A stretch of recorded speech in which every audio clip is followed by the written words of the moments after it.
तुषारहारधवल या शुभ्रवस्त्रावृता या वीणावरदण्डमण्डितकर या श्वेतपद्मासना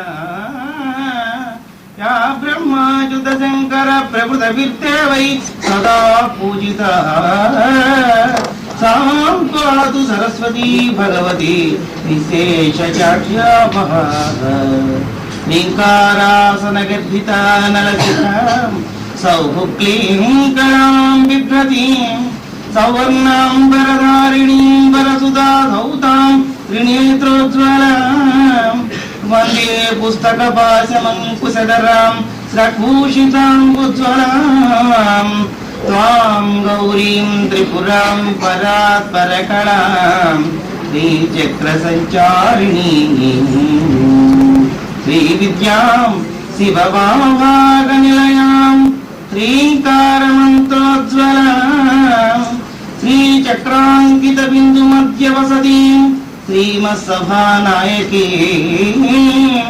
श्रीमच्छण्मुखविघ्नराजजननीं श्रीमद्जगन्मोहिनीं मीनाक्षी प्रणतोऽस्मि सन्ततमहं कारुण्यवरानिधिं तलीः। ॐ नमो ब्रह्मादिभ्यो ब्रह्म विद्या संप्रदाय कर्तृभ्यो वंश ऋषिभ्यो महभ्यो नमो गुरुभ्यः। ॐ नमः प्रणवार्धाय शुद्धज्ञानैकमूर्तये निर्मलाय प्रशान्ताय दक्षिणामूर्तये नमः। ॐ हरयावताराय शंकराय परोजसे कैवल्यकरणा कल्पतरवे गुरवे नमः। कृष्ण कृष्ण कृष्ण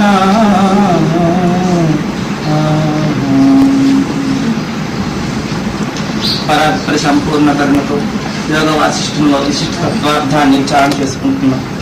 రామచంద్ర ప్రభు దర్బారుల ద్వారా రప్పించబడి దశరథ మహారాజు పదపద్మాలకి నమస్కరి నమస్కరించి నీశ్వరుల్లో శ్రేష్ఠులైన విశ్వామిత్ర వశిష్ఠాదులకి వందనం చేసి సామంత మంత్రులందరికీ కూడా నేత్ర యుగ్మంతో వందనాన్ని సమర్పించి దౌత వస్త్రం మీద కూర్చున్నారు. అట్లా కూర్చున్న స్వామివారితో ముచ్చట ప్రారంభించారు. విశ్వామిత్రుడు ముందుగా మాట్లాడక ముందే దశరథుడు హెచ్చరిక చేశారు. నాయన, ఏ దుఃఖం కలిగి నువ్వు ఇట్లా ప్రశించిపోతున్నావు, ఏ ఆవేదన చేత సత్కార సరస్సులా క్షీణించిపోతున్నావు, అటువంటి ఆవేదనకు కారణభూతమైన కార్యం ఏమిటో విచారణ చేస్తే మహనీయులు వచ్చారు, వారు తప్పకుండా నీ దుఃఖాన్ని పోగొడతారని చెప్పడం. అందుకు విశ్వామిత్రుడు రామచంద్ర ప్రభు హృదయంలో ఉన్న భావాన్ని యథాతథంగా చెప్పడం. ఈ దుఃఖం వల్ల ఈ దుఃఖం వల్ల ఈ దుఃఖం వల్ల నీవు ఇట్లా ప్రశించిపోతున్నావు. ఎలుకలు పందికొక్కులు ఉన్న గృహంలో ఎవరికి విశ్రాంతి ఎట్లా లేకుండా ఉంటుందో అలాగే నీ మనస్సుని అనేక శత్రువులుగా ఉండేటువంటి అరిషడ్వర్గాలు పీడించి నిరంతరం బాధ కల్పిస్తూ ఉంటే అట్లా ఉండేటువంటి గృహమేది నువ్వు ఎట్లా ఉంటావు? ఇదే కదా నీ స్థితి. అదే కాకుండా నీ నేత్రాలు చూస్తూ ఉంటే తెలుస్తున్నది చంచలంగా ఉన్నాయి. చంచలత్వం ఎప్పుడైతే ఉందో ఇంకా స్థిరత్వం రాలేదని విచారణ ప్రస్ఫుటంగా గోచరిస్తుంది. కనుక నీకు స్థిర బుద్ధి వృత్తులు కలిగేందుకోసం నేను ఉపాయాన్ని సూచిస్తా అని విశ్వామిత్రుడు అనగానే అప్పుడు రామచంద్ర ప్రభు ఆలోచించుకున్నారు. ఇటువంటి వారి ముందు మన దుఃఖం చెప్పుకోవాలి. పూర్ణమైనటువంటి విద్యారహస్యం గుర్తించిన వారి దగ్గరికి వెళితే దుఃఖం పోతుంది, కానీ వారి కొంత తెలిసి తెలియకుండే వాళ్ళ మధ్యలో చెప్పుకుంటే దుఃఖ నివృత్తి బ్రహ్మానంద ప్రాప్తి కలగదు కనుక అటువంటి వారి దగ్గర చెప్పక తప్పదని చెప్పి మృదు మధురంగా మాట్లాడడం ప్రారంభించారు స్వామివారిని. సాధు పురుషుల వాక్యం ఎవరూ ఉల్లంఘించలేరు కదా, మహనీయులైన వారి మాట దాటి ఎవరూ పూర్ణస్థితి పొందలేరు కదా. శ్రీరామోవాచ, రామచంద్ర ప్రభు అంటున్నారు, భగవాన్ భగవతా పృష్టో యదావతు ధునాకిలాం కదాయామ్యాహమగ్నోపి ఓ లంఘయతి సత్వచ. సాధు పురుషుల వాక్యం ఎవరు ఉల్లంఘించలేరు. మీరు చెప్పిన చెప్పుగా నాలో ఉండే దుఃఖాన్ని పూర్తిగా చెబుతాను. అజ్ఞుడమే ఉన్నాను, మీరు చెప్పింది సత్యం.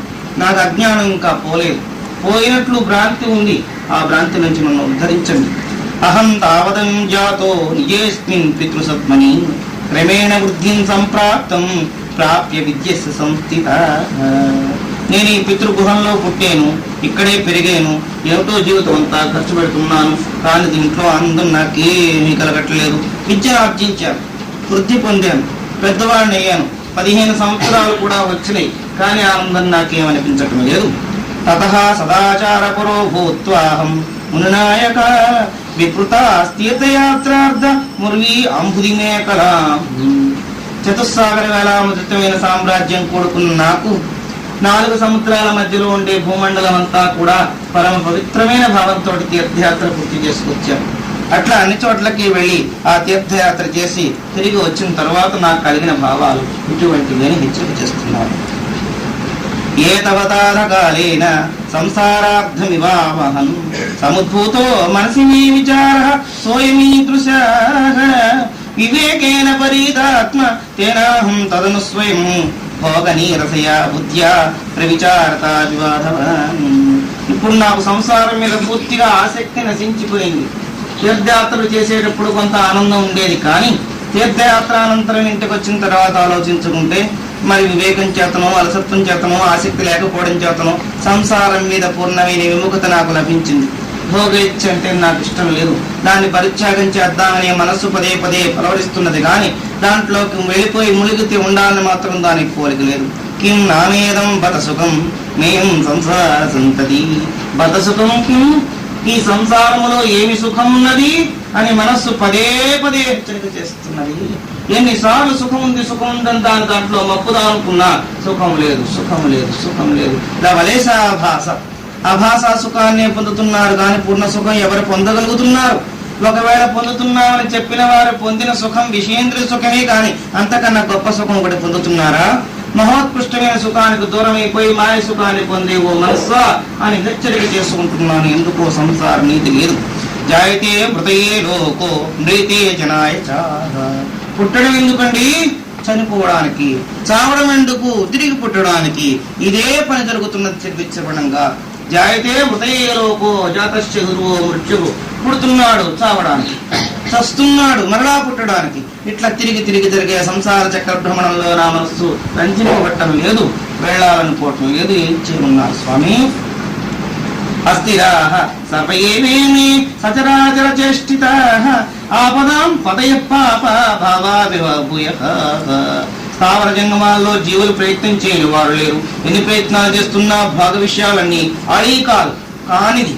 ఇప్పుడు కనబడుతుంటే మరుక్షణంలో మాయమైపోతాయి. ఇప్పుడు సుఖంగా ఉంటే మరుక్షణంలో దుఃఖంగా ఉంటాం. ఇప్పుడు ఆనందంగా ఉంటే మరుక్షణంలో ఆనందం అంతా మాసిపోతున్నది. ఇవాళ ఉద్యానవనంగా ఉంది, కొన్ని రోజులు పోతే వాళ్ళ పాడైపోతున్నది. ఇవాళ భవనంగా ఉంది, కొన్ని రోజులు పోతే దిబ్బ అయిపోతున్నది. ఇవాళ దీవిగా ఉంది, కొన్నాళ్ళకి జలమయమైపోతున్నది. ఆళీకం అంతా కనబడుతూ కనబడుతూ కనబడుతూనే కరిగిపోతుంది. చూస్తూ చూస్తూ చూస్తుండగానే మార్పు వచ్చేస్తున్నది. గాజు బొమ్మలాట గాలి బుడగలు నీటిలో తేలుతున్నట్టుంది మన జీవితం. ఇట్లాంటి జీవితానికి శాశ్వతం ఇప్పుడు ఉంది. అశాశ్వతమని తెలిసి కూడా పాపిష్టి కర్మలు చేస్తున్నాం. అహో ఆయాస్య కళా సదృశ పరస్పరం అసంగిన సృష్యంతే కేవలం భావ మన కల్పనయా స్వయా. విషయాల వల్ల పరస్పర సంబంధం ఏర్పడుతున్నది, కానీ అసలు ఎవరికి ఎవరికి ఏ సంబంధం ఉంది? భార్య ఎవరు, భర్త ఎవరు, పిల్లలు ఎవరు, తల్లు ఎవరు, తండ్రులు ఎవరు? ఈ సంబంధం ఎక్కడిది?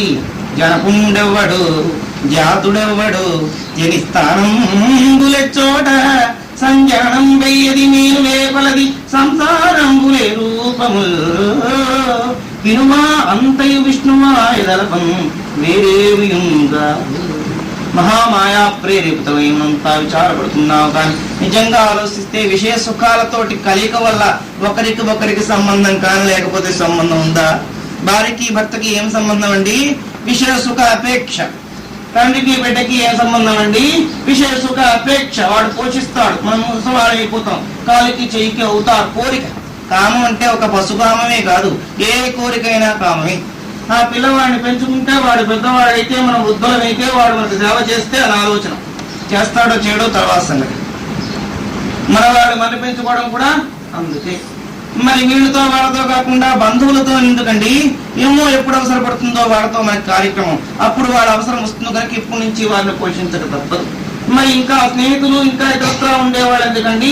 ఏమో తెలియదు, జన్మాంతర వాసనలతోటి వారితో ఉండే కోరికలు ముడిపెట్టబడి విషయ సుఖ అపేక్షతో కూడుకుని దుఃఖాలు వస్తున్నాయి, కానీ లేకపోతే ఎవరికి సంబంధం? తల్లి లేరు, పిల్ల లేరు, తండ్రి లేరు. ముందే హెచ్చరిక చేశాను నిన్న ఒకసారి. గొంగళి పురుగులోనో చీమలోనో దోమలోనో మనం పుట్టి ఇక్కడికి వచ్చాం.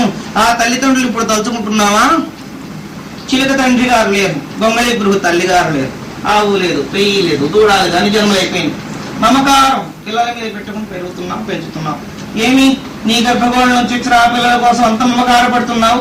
అదే గర్భగోళ నుంచి వచ్చినటువంటి ఏలిక పాములు ఎందుకు ప్రేమించటం లేదు? ఆ పాములు రావట్లేదు ఈ గర్భం నుంచి. నీ గర్భం చొచ్చుకునే అవి వస్తున్నాయి, ఈ గర్భం చొచ్చుకుని ఈ బ్రహ్మాండంలో ఈ పిండాండాలు సృష్టి అవుతున్నాయి. మరి వీటిని ఎందుకు ప్రేమించలేదు? ఏమోనండి, ప్రేమ కన్ను ముక్కు కాలు కలిగి నాన్న అమ్మ అంటాడని పెంచుతున్నామండి. ఆ పాములు ఎట్లా అనవు, దాన్ని చూస్తే మాకు భయం. కానీ అది ప్రమాదం చేయవు. పాపం కడుపులో ఉన్నా ఏమందో పుచ్చుకుంటే ఉతలకు పడిపోతున్నాయి. ప్రమాదం చేయవు. వీడు కడుపు చీల్చుకొచ్చి మనలో ప్రమాదం చేసి నాశనం చేస్తాం. అట్లాంటి వేళ ఎంత ప్రేమతో పెంచుతున్నామండి. ఇట్లాంటి సంబంధాలే కానీ యథార్థమైన ఆనందం ఎక్కడున్నది? విషయ సుఖ అపేక్ష అయితే ఎప్పుడు ఇది విరిగిపోతుంది? ఆశ్రయంత సకలా సదృశ పరస్పరం అసంగిన సంగత్వం ఏది? ఎవరికి సంబంధం లేదు. పోనీ ఎంత మమకారంతో ఇల్లు వాకిళ్ళు భార్యలు బిడ్డలు నేను అన్నా అనుకుంటున్నాం. నిద్రపోతే ఉందా? ఏమీ లేదు. మనః సమాయత్తమిదం జగదా భోగి దృశ్యతే మనస్య సదివాభాతి కేనస్మ పరమోహితాః. మాయావేషం దాల్చిన ఈ జగత్తంతా కూడా సృష్టి స్థితి లయం జరుగుతూ ఉంటే ఆ మాయలో మనం కూడా కళ్ళు మూసుకుని సంసారం చేస్తున్నాం కనుక మనకి మాయకి మహత్తుకి తేడా తెలియటం లేదు. మహత్తు గురించి ఎప్పుడైనా విని ఉంటే మిగతాదంతా మాయా అని తెలుసుకోవచ్చు. మనకి మహత్తు గురించి తెలియదు, మాయలో ఉన్నామని కూడా తెలియదు. మనకి తెలియకుండానే సంసార చక్రంలో తిరిగిపోతున్నాం. రంగులు రాట్నం ఎక్కిన వాడికి తిరుగుతూ ఉంటే ఉన్నవాడు తిరుగుడు తాలూకు తిరుగుడు తెలియదు, వాడి తిరుగుడే వాడికి తెలుస్తుంది. అట్లా ప్రపంచంలో ఉండేటువంటి జ్ఞానులు, విరాగులు, తత్వవేత్తలు, బ్రహ్మ జిజ్ఞాసాపరులు, అద్వైతవాదులు ఎంతో మంది ఉన్నారు. అమృతత్వాన్ని పొందిన మహనీయులు ఉన్నారని గుర్తించే తెలివి కూడా మనకి లేకుండా పోయి, ఒకవేళ అటువంటి వాళ్ళు వస్తే మనం నమ్మం, వారిని విశ్వసించం. వారి మాటలు మనకి చాలా కష్టంగా ఉంటాయి. మన మాయలో ఉండే మాయవాళ్ళు వస్తారు, వాళ్ళ మాటలు ఎంత నమ్మకము. మీకు ఎందుకండి మరుక్షణంలో వస్తారు అని, అసలు నా సంగతి మీకు తెలుసు కదా అంటాం. అంత మాయ. అలాంటి వాళ్ళని ఎంత విశ్వాసంగా నమ్మి మొత్తం అంతా వాడి చేతిలో పెట్టారు ఫస్ట్. అట్లా చేసేటువంటి లాంపట్యం మాయామయంతో కూడుకుంది. ఇది ఒక్కసారి ఆలోచించారా? కనుక మహామోహం. ఈ మోహం సామాన్యమైన మోహం కాదు. చనిపోయేటప్పుడు కూడా ఆ మోహపాశంతో బంధింపబడే మరల జన్మలకి ఆకృష్టులై వస్తున్నాడు. నా కొడుకుని, నా ఇళ్ళని, నా వాకులని వీళ్ళు లేకపోతే చేసుకోలేదేమో అని ఏ భ్రాంతులు ఉంటాయో ఆ భ్రాంతులే బంధాలై సంసారంలో పీడిస్తున్నాయి అని చెబుతున్నారు రామచంద్ర ప్రభు. అసత్తైవ వయం కృష్ణం శ్రీకృష్ణ మూఢబుద్ధయ మృగకృష్ణ బసాదూరే వనే ముగ్ధ మృగాయువ. ఎండమావుల్లో నీళ్లు దొరుకుతాయేమని పరిగెత్తిన మూఢ జంతువులైన ఆ లేళ్లు దుక్కులు మాదిరిగా మనం కూడా ఎక్కడ సుఖం ఉంది, ఎక్కడ సుఖం ఉంది, ఎక్కడ సుఖం ఉంది అని వెతుక్కుంటున్నట్ట పాపం పుట్టిన దగ్గర నుంచి. కానీ సుఖం లేదు, దుఃఖం పోదు. ప్రయత్నం ఏది? ప్రతి జీవికి పుట్టిందని చచ్చేంత వరకు హాయిగా సుఖంగా ఉండాలనే కోరిక. కానీ సుఖానికి కావలసిన సత్కర్మానుష్ఠానం చెయ్యడు. దుఃఖం పోగొట్టుకోవాలనే కోరిక, కానీ పోగొట్టుకునే ప్రయత్నం కూడా చేయడు. ఏ ప్రయత్నం చేయకుండా అప్రయత్నంగా దుఃఖం పోవాలి, సుఖం రావాలి. ఇది ఆళైకం, అభాస, వచ్చేది కాదు. పురుష ప్రయత్నం లేకుండా ఇవి సాగవు. నాకు తెలుసు ఇట్లా దుఃఖం ఎందుకు కలుగుతున్నది, ఎందుకు కలగాలి అసలు. అందరూ భగవత్ సృష్టిలో ఒక్కరుగా ఉన్నప్పుడు వీరికి సుఖం ఒకరికి దుఃఖం ఇట్లా ఎందుకు మాయాభ్రాంతిగా వస్తున్నాయి. నచకేన చిచ్చీపి విక్రీత ఇవ సంస్థిత భత మూఢావయం సర్వే జనా అపిశాంబర. మాయామయం తెలుసుకుని కూడా అందులో అమ్ముడైపోతున్నాం. సంతలోకి పోయి మనం ఆ వస్తువులేవో అమ్ముకుని ఆ చిల్లర డబ్బులు తెచ్చుకుని సంసారం చేసుకుంటున్నట్టుగా ఈ సంసారం అనే సంతలో పడి ఇంద్రియాలనే వ్యాపార వృత్తులతో కూడుకున్నవన్నీ కూడా అక్కడ అమ్ముకుని ఆ అమ్ముకున్న దాని వల్ల సుఖం వస్తుందనుకుంటున్నాం. భార్యకి కొంత అమ్ముడైపోయినాం, పిల్లలకి కొంత అమ్ముడైపోయినాం, ఇల్లు వారికి కొంత అమ్ముడైపోయినాం, మనని ఆశ్రయించుకున్న వాళ్ళ మోహంతో కట్టి బంధీకృతులమే కొంత అమ్ముడైపోయినాం. ఇట్లా పశువుల సంతలో పశువులు అమ్ముడైపోయినట్టు బంధీకృతులైపోతున్నాం బంధుత్వంతో. ఇట్లా అయిపోయిన వాళ్ళకి సుఖం ఎక్కడొస్తుంది? అది కట్టబడి ఎటు వెళ్ళిపోలేక ఎట్లా విచారిస్తూ ఉంటుందో అట్లా ఇన్ని బంధాలు ఇన్ని వైపుల నుంచి బిగిసిపోతే ఆ జీవుడు ఎట్లా పోగలడు? పోయేటప్పుడు మాత్రం శాశ్వత శాంతి ఏది? ఎంత చక్కని విచారణ. అన్ని పక్కల నుంచి లాగేస్తున్నాయి బలిష్టమైన పాశాలు. లాగుతున్నప్పుడు ఎలా ఉద్ధరింపబడతాడు? ఒక పాశం అయితే తప్పించుకోవచ్చు, 2 పాశాలు తప్పించుకోవచ్చు, అష్టపాశాలు. అన్ని రకాల పాశాల అందంలో, ధనంలో, భోగంలో, వైభోగంలో, అనుభవంలో, ఆనందంలో, పుత్రమిత్ర కళత్రాదుల్లో ఈ పాశాలు పట్టి ఇడుస్తుంటే ఎట్లా చేరగలవండి భగవంతుణ్ణి? కిమేతేషు ప్రపంచేషు భోగానామ సుదుర్భహాక ముదైహి వయం మోహ సంస్థిత బద్ధ భావనా.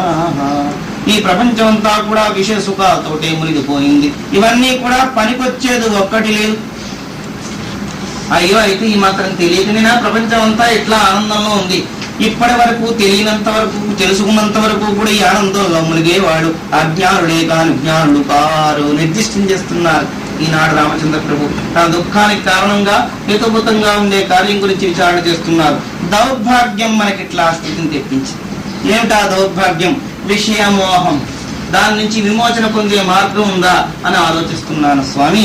వాంఛలనే కట్టుతాడు చేత గట్టిగా బిగించబడి ఎటు వెళ్ళలేక కృష్ణున్నాడు. సప్తమ స్కంధంలో ప్రహ్లాదులు కూడా చెప్తారు, కృష్ణకుంలో బడి కోరికల కొలువు. పోనీ ఒకదాంతో తేలింది కనుక నా ఇక్కడ సరిపెట్టుకుంటానండి. ఒకటి పోతే మరొకటి, ఒకటి పోతే మరొకటి, మరొకటి మరొకటి. ఎప్పటికండి నేను అంతాం అదేమో తెలియదండి. ఎక్కడ పుట్టిందండి అసలు అదేమో తెలియదండి. మరి మీరేం చేస్తున్నారండి అదేమో తెలియదు. పుట్టడం తెలియదు, అంతం తెలియదు, మధ్యలో నీవునికి నీకు తెలియదు. ఇట్లా మోహబద్ధుడ ఉండేటువంటి మాయకు ఆధారభూతమైన వస్తువును గుర్తించగలిగితే దుఃఖ వినాశనం అవుతుంది కానీ లేకపోతే లేదు కదా. వాంఛల వల్ల కట్టబడి బందీకృతుడు ఇవ్వబడుతున్నాడు. ఒక్కసారి ఆలోచించుకో. దీనంటికి ఏది ప్రధాన కారణంగా ఉంటే నీకు దుఃఖం కలుగుతున్నదో ఆలోచిస్తే ప్రధాన కారణాన్ని గుర్తించడం వల్ల అజ్ఞానం పోతుంది, విజ్ఞానం వస్తుంది. అజ్ఞాతాం బహుకాలేన వ్యర్థమేవ వయం వనే మోహే నిపతిగా ముగ్ధా స్వభే ముగ్ధా మృగాళివా. ఇంతవరకు నేను తెలియకుండానే కాలం అంతా వ్యర్థం చేసేని కన్నీరు కారుస్తున్నాను. 15 ఏళ్ల రామచంద్ర ప్రభు ఇట్లా విచారపడుతున్నారంటే మనం ఎన్ని కన్నీళ్లు గార్చి ఆడవాలో ఆలోచించి. మనకు అసలు కన్నీళ్ళకి విషయం తెలిస్తేగా ఏడవడానికి. మనం అక్కర్లేని వస్తువుల కోసం ఏడుస్తాం, అవసరమైన వస్తువులు మానేస్తాం. దాన్ని బట్టి ప్లాస్కుల్లో వేలాడుకుంటాం. ఏమండి ఎందుకు ఏడుస్తున్నారు? ఏం చెప్పనండి, ఆ పిల్లవాడికి అయిపోయినాడు, ఆ పిల్లవాడికి పెద్ద ప్రమోషన్, ఉద్యోగం ఉందిగా. ఉద్యోగం ఉందండి, ప్రమోషన్ లేదు. నీ దుఃఖానికి అసలు అర్థం లేదు. ఏం ఉద్యోగం లేనివాడు అడుగు తిని వాళ్ళకన్నా నీ కొడుకు ఉద్యోగం చేసుకున్నాడు, ఈ దుఃఖం ఎందుకు? సర్లేండి, అది కాదు ఇంకొక దుఃఖం కూడా ఉందిలేండి. ఏమిటి? ఆ పిల్లకి పెళ్లి కావాలి. మరి చేసి వేయకూడదు. లేదండి పెద్ద సంబంధం ఏమో వస్తుందేమో, కట్నం ఇవ్వగలవా? అది లేకేనండి విచారం. ఆశ బహుదొడ్డది, దానికి తగిన సదుపాయం లేదు. విచారం కోరి తెచ్చుకున్న సత్యం కదది. నీకు సరిపోయిన తాహత గల వాళ్ళకి నీ పిల్లనిచ్చి పెళ్లి చేసుకుంటే నీకు దుఃఖం ఉండునా? కోటీశ్వరుడు కొడుకు ఇవ్వాలని నీకంతా ముచ్చట. కోటీశ్వరుడు దగ్గరికి వెళ్తే వాడు ఊరు కొడుగా ఏం పెడతావంటాడు. పెట్టడానికి మన దగ్గర ఏదో తొట్టి చేతులు తోరణం. అంచేత ఇట్లా ఉండేటువంటి జీవితాల్లో దుఃఖం కాక అందం ఎక్కడొస్తుంది? అజ్ఞానం ఎంతవరకు వ్యాపించిందంటే కాలం వ్యర్థం అవుతున్న సంగతి కూడా తెలియకుండా. ఎంతకాలం వ్యర్థం అవుతున్నది? 24 గంటల్లో మనం చేసేదంతా. ఒకవేళ చేశాం 24 గంటల్లోనూ ప్రహ్లాదుడు చెప్పుకొచ్చినట్టుగా 12 గంటలు నిద్రలోనే పోతున్నది. 100 ఏళ్ళు జీవితం ఉంటే 50 ఏళ్ళ ఆయుర్భాగ్యం నిద్రావస్థలో కోల్పోతున్నారు. మిగతా 50 ఏళ్ళైనా సక్రమైన ఖర్చు బాల్యావస్థలో కొంత, యవనావస్థలో తిరగడం, తినడం, ఎగరడం, తొడడం, వాళ్ళకి వీళ్ళకి పేచీలు పెట్టడం, ఆ పేచీల్లో ముచ్చట పెట్టడం, వీడికి ఎప్పుడు ఆర్డర్ వస్తుంది వెళ్ళిపోవడం. లేదు ముసలితనం దాకా బతికాడు, అదృష్టం బాగుంది. ఎందుకు? సార్థకమే ఉంది. 100 ఏళ్ళు కాదు 1000 ఏళ్ళు బతికినా దానివల్ల సార్థకం ఉంటే బతకొచ్చు. బడుగు జీవితం బతుకుతాడు, వెళ్ళిపోతాడు. ఇట్లా 50 ఏళ్ళు యవ్వనంలోను, బాల్యంలోను, వృద్ధాప్యంలోను వెళ్ళిపోతున్నది. 50 ఏళ్ళు నిద్రలో వెళ్ళిపోతున్నది. ఇంకేం సాధిస్తాం? సాధించే అవకాశం ఉందా? పోనీ సాధించే వాడిని చూసైనా సరే సాధిద్దామని ప్రయత్నం ఉందా? అది కూడా లేదు. మృగాలు వనమధ్యంలో కాని కత్తారంలో కూలిపోయినట్టు పడిపోతున్నారు. పెద్ద గొయ్యి తీసి దాని మీద ఆకులన్నీ పరిచి మృగాలను పట్టేవాళ్ళు ఏర్పాటు చేస్తారు. చేసేవాడికి ఏనుగు మొదలైన స్పర్శ సుఖానుభవం చేత ఆ గోతులు పడిపోతాయి. పడిపోగానే వాటిని పట్టుకుంటారు. జువాలజికల్ పార్క్స్ వాటికి పాప చెప్పిస్తే అవి అక్కడ ఇంత గడ్డి తిన్నాం పాపం హాయిగా తినేవాటికి వాళ్ళ ఒక బొమ్మ పడేయడం, అంత గడ్డి పడేయడం, అవి తింటూ ఉన్నాం. వీడు తంతు ఉంటే అది అరవడం, వీడు చెప్పినట్టు మొక్కలు పెట్టి ఎక్కడం, అన్ని దిక్కుమాల చేస్తలో ఏనుగు చేయిస్తారు. పాపం స్వేచ్ఛగా బతికే అడవి ఏనుగుని తీసుకొచ్చి ఈ ఎగ్జిబిషన్ లో అక్కడ పెట్టి దాని చేత అన్ని పనులు చేయించినట్టు ఆత్మ వస్తువులుగా ఉన్న మనం ఆత్మ స్వేచ్ఛత్వాన్ని కోలుకుపోయి ఏనుగు కాని బంధీకృతమైనట్టు ఈ సంసారంలో బంధించబడి ఇక్కడ మన ప్రార్థం అనేటువంటి రింగ్ మాస్టర్ చేతిలో గిరగిర తిరుగుతూ ఏం చేయమంటే చిత్తం చిత్తం చిత్తం. ఎందుకు పుట్టావో తెలియదు, ఎందుకు పెరిగావో తెలియదు, ఎందుకు పోతున్నావో అసలు తెలియదు. ఏం చేస్తున్నావు, ఏదో మీరు చెప్పించేస్తున్నాను అంతే. రింగ్ మాస్టర్ ఆర్డర్స్ ఎలా పాస్ అవుతుంటా అలా తలకాయ తాటికాయ ఎలా ఉచ్చుకుని వ్యవహారం చేస్తున్నావు, కానీ అసలు విషయాన్ని గుర్తించగలుగుతున్నామా?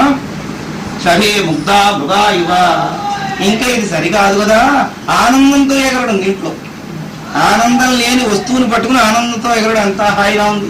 ఆనందమైన వస్తువు గురించి తలుచుకుంటే ఆనందపడితే బాగుంది. ఆత్మానందం నాకు దొరికింది, అహో భాగ్యం అహో భాగ్యం, అహో శాస్త్రం అహో శాస్త్రం అనుకుంటే బాగుంది. అలా కాదు. ఇప్పుడు ఏం దొరికిందండి? ఆనందం. నాకు పెళ్ళయింది, నాకు పెళ్ళింది, నాకు పెళ్ళి ఆనందం. ఇది ఎన్నాళ్ళు పోతే అయిపోయింది ఆనందం. పెళ్ళయిన తర్వాత మళ్ళీ ఏంటండి ఇవాళ చాలా ప్రసన్నంగా ఉన్నది, ఎగురుతున్నారు, పార్టీ నా కొడుకు పుట్టాడు, బాగుంది. ఆ తర్వాత ఏంటండి మనవడు పుట్టాడు, వట్టి గడ్ల ఆనందం. దీనివల్ల శాశ్వత ఆనందం కాదు.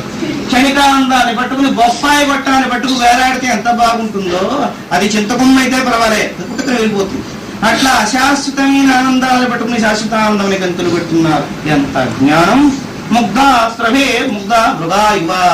ఆనందంతో పొంగిపోతూ చెప్పుకుంటాడు, నేను ఎంత సంపాదించానండి, ఎంత బాగా పొడబెట్టానండి, ఎంతమంది పోషిస్తున్నానండి, వాడంతా నేనంటే ఎంతో ఇష్టం అండి, నేను లేకపోతే వాడు క్షణం ఉండరు అని చెప్తాడట. వీడు పోయాక ఒక రాగం పెట్టి వాడిని వదిలేస్తాడు. ఏమీ లాభం.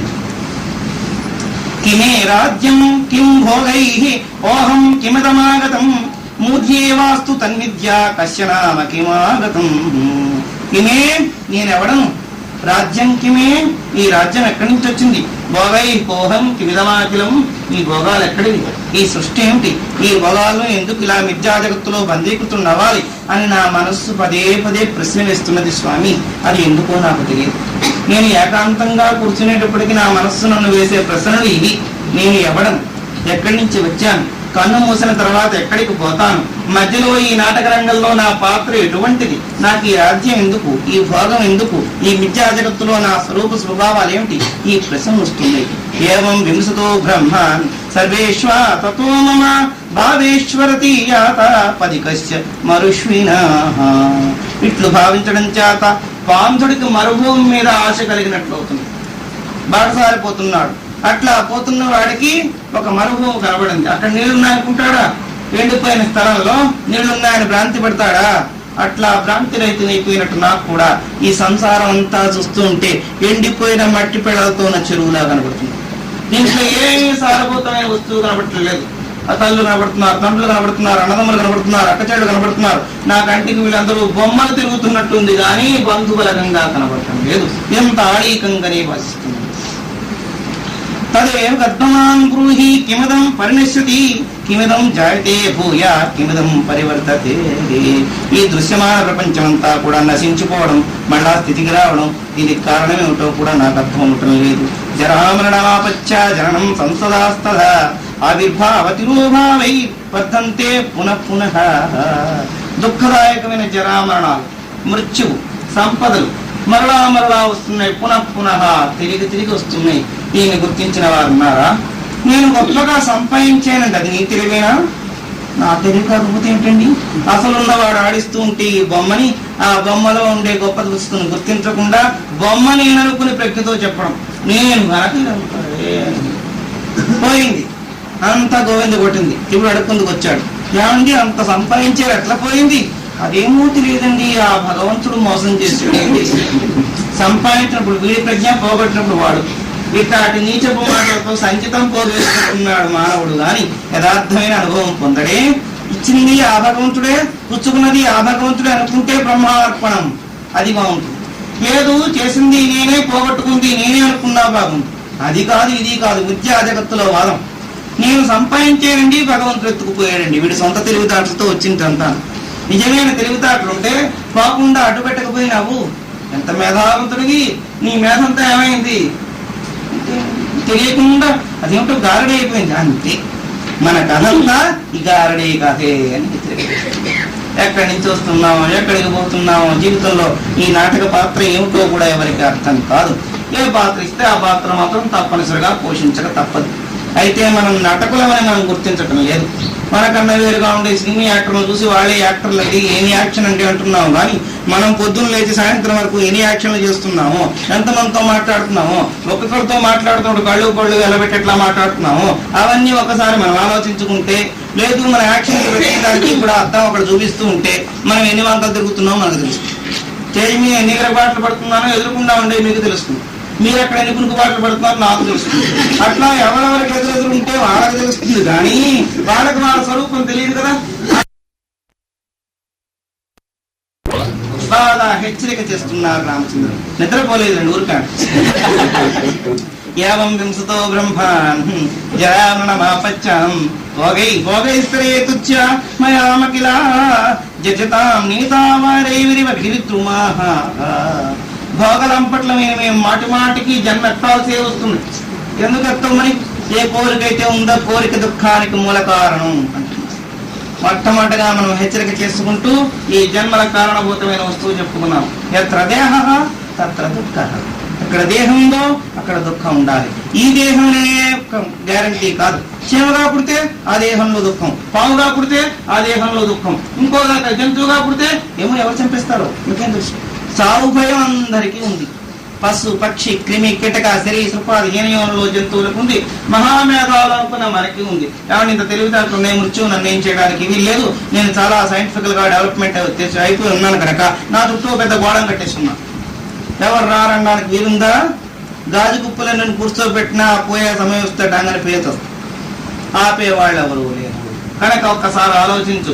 ఎవరు ఆపడానికి వీలు లేని ఒక్కొక్క ప్రక్రియలు జరుగుతున్నాయంటే అది మనకి తెలియని అనూన్య శక్తి చేత జరపబడుతున్నాయి కనుక ఆ శక్తి ఒకటి ఉంది, దాని వాళ్ళ జరపబడుతున్నదని గుర్తిస్తే కొంతవరకు పారమార్థక జంతువులో నిలబడగలిగే అర్హత కలుగుతుంది. అసలు ఈ జన్మకర్మలకు కారణం ఏమిటి? పెద్ద పెద్ద వృక్షాలు గాలి చేత కొట్టబడి కింద పడిపోయినట్టు ఎంతో గొప్పవారం అనుకునే మహనీయులు కూడా విడిపోతున్నారు. వాళ్ళకన్నా మనం గొప్పవారం కాదు. ఈ విడిపోవడంలోనూ తిరిగి రావడంలో ఉండే మర్మమేమి?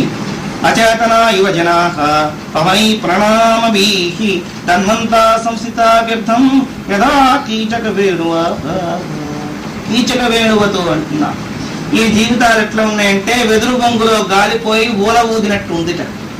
ఇంద్రియాలన్నీ కూడా వెదురు బొంగుకి రంధ్రాలు అక్కడక్కడ ఉంటాయి. వెదురు బొంగులో మామూలుగా వచ్చే గాలి ఆ బొంగు రంధ్రాల్లో దూరి మన శబ్దం చేస్తుంది.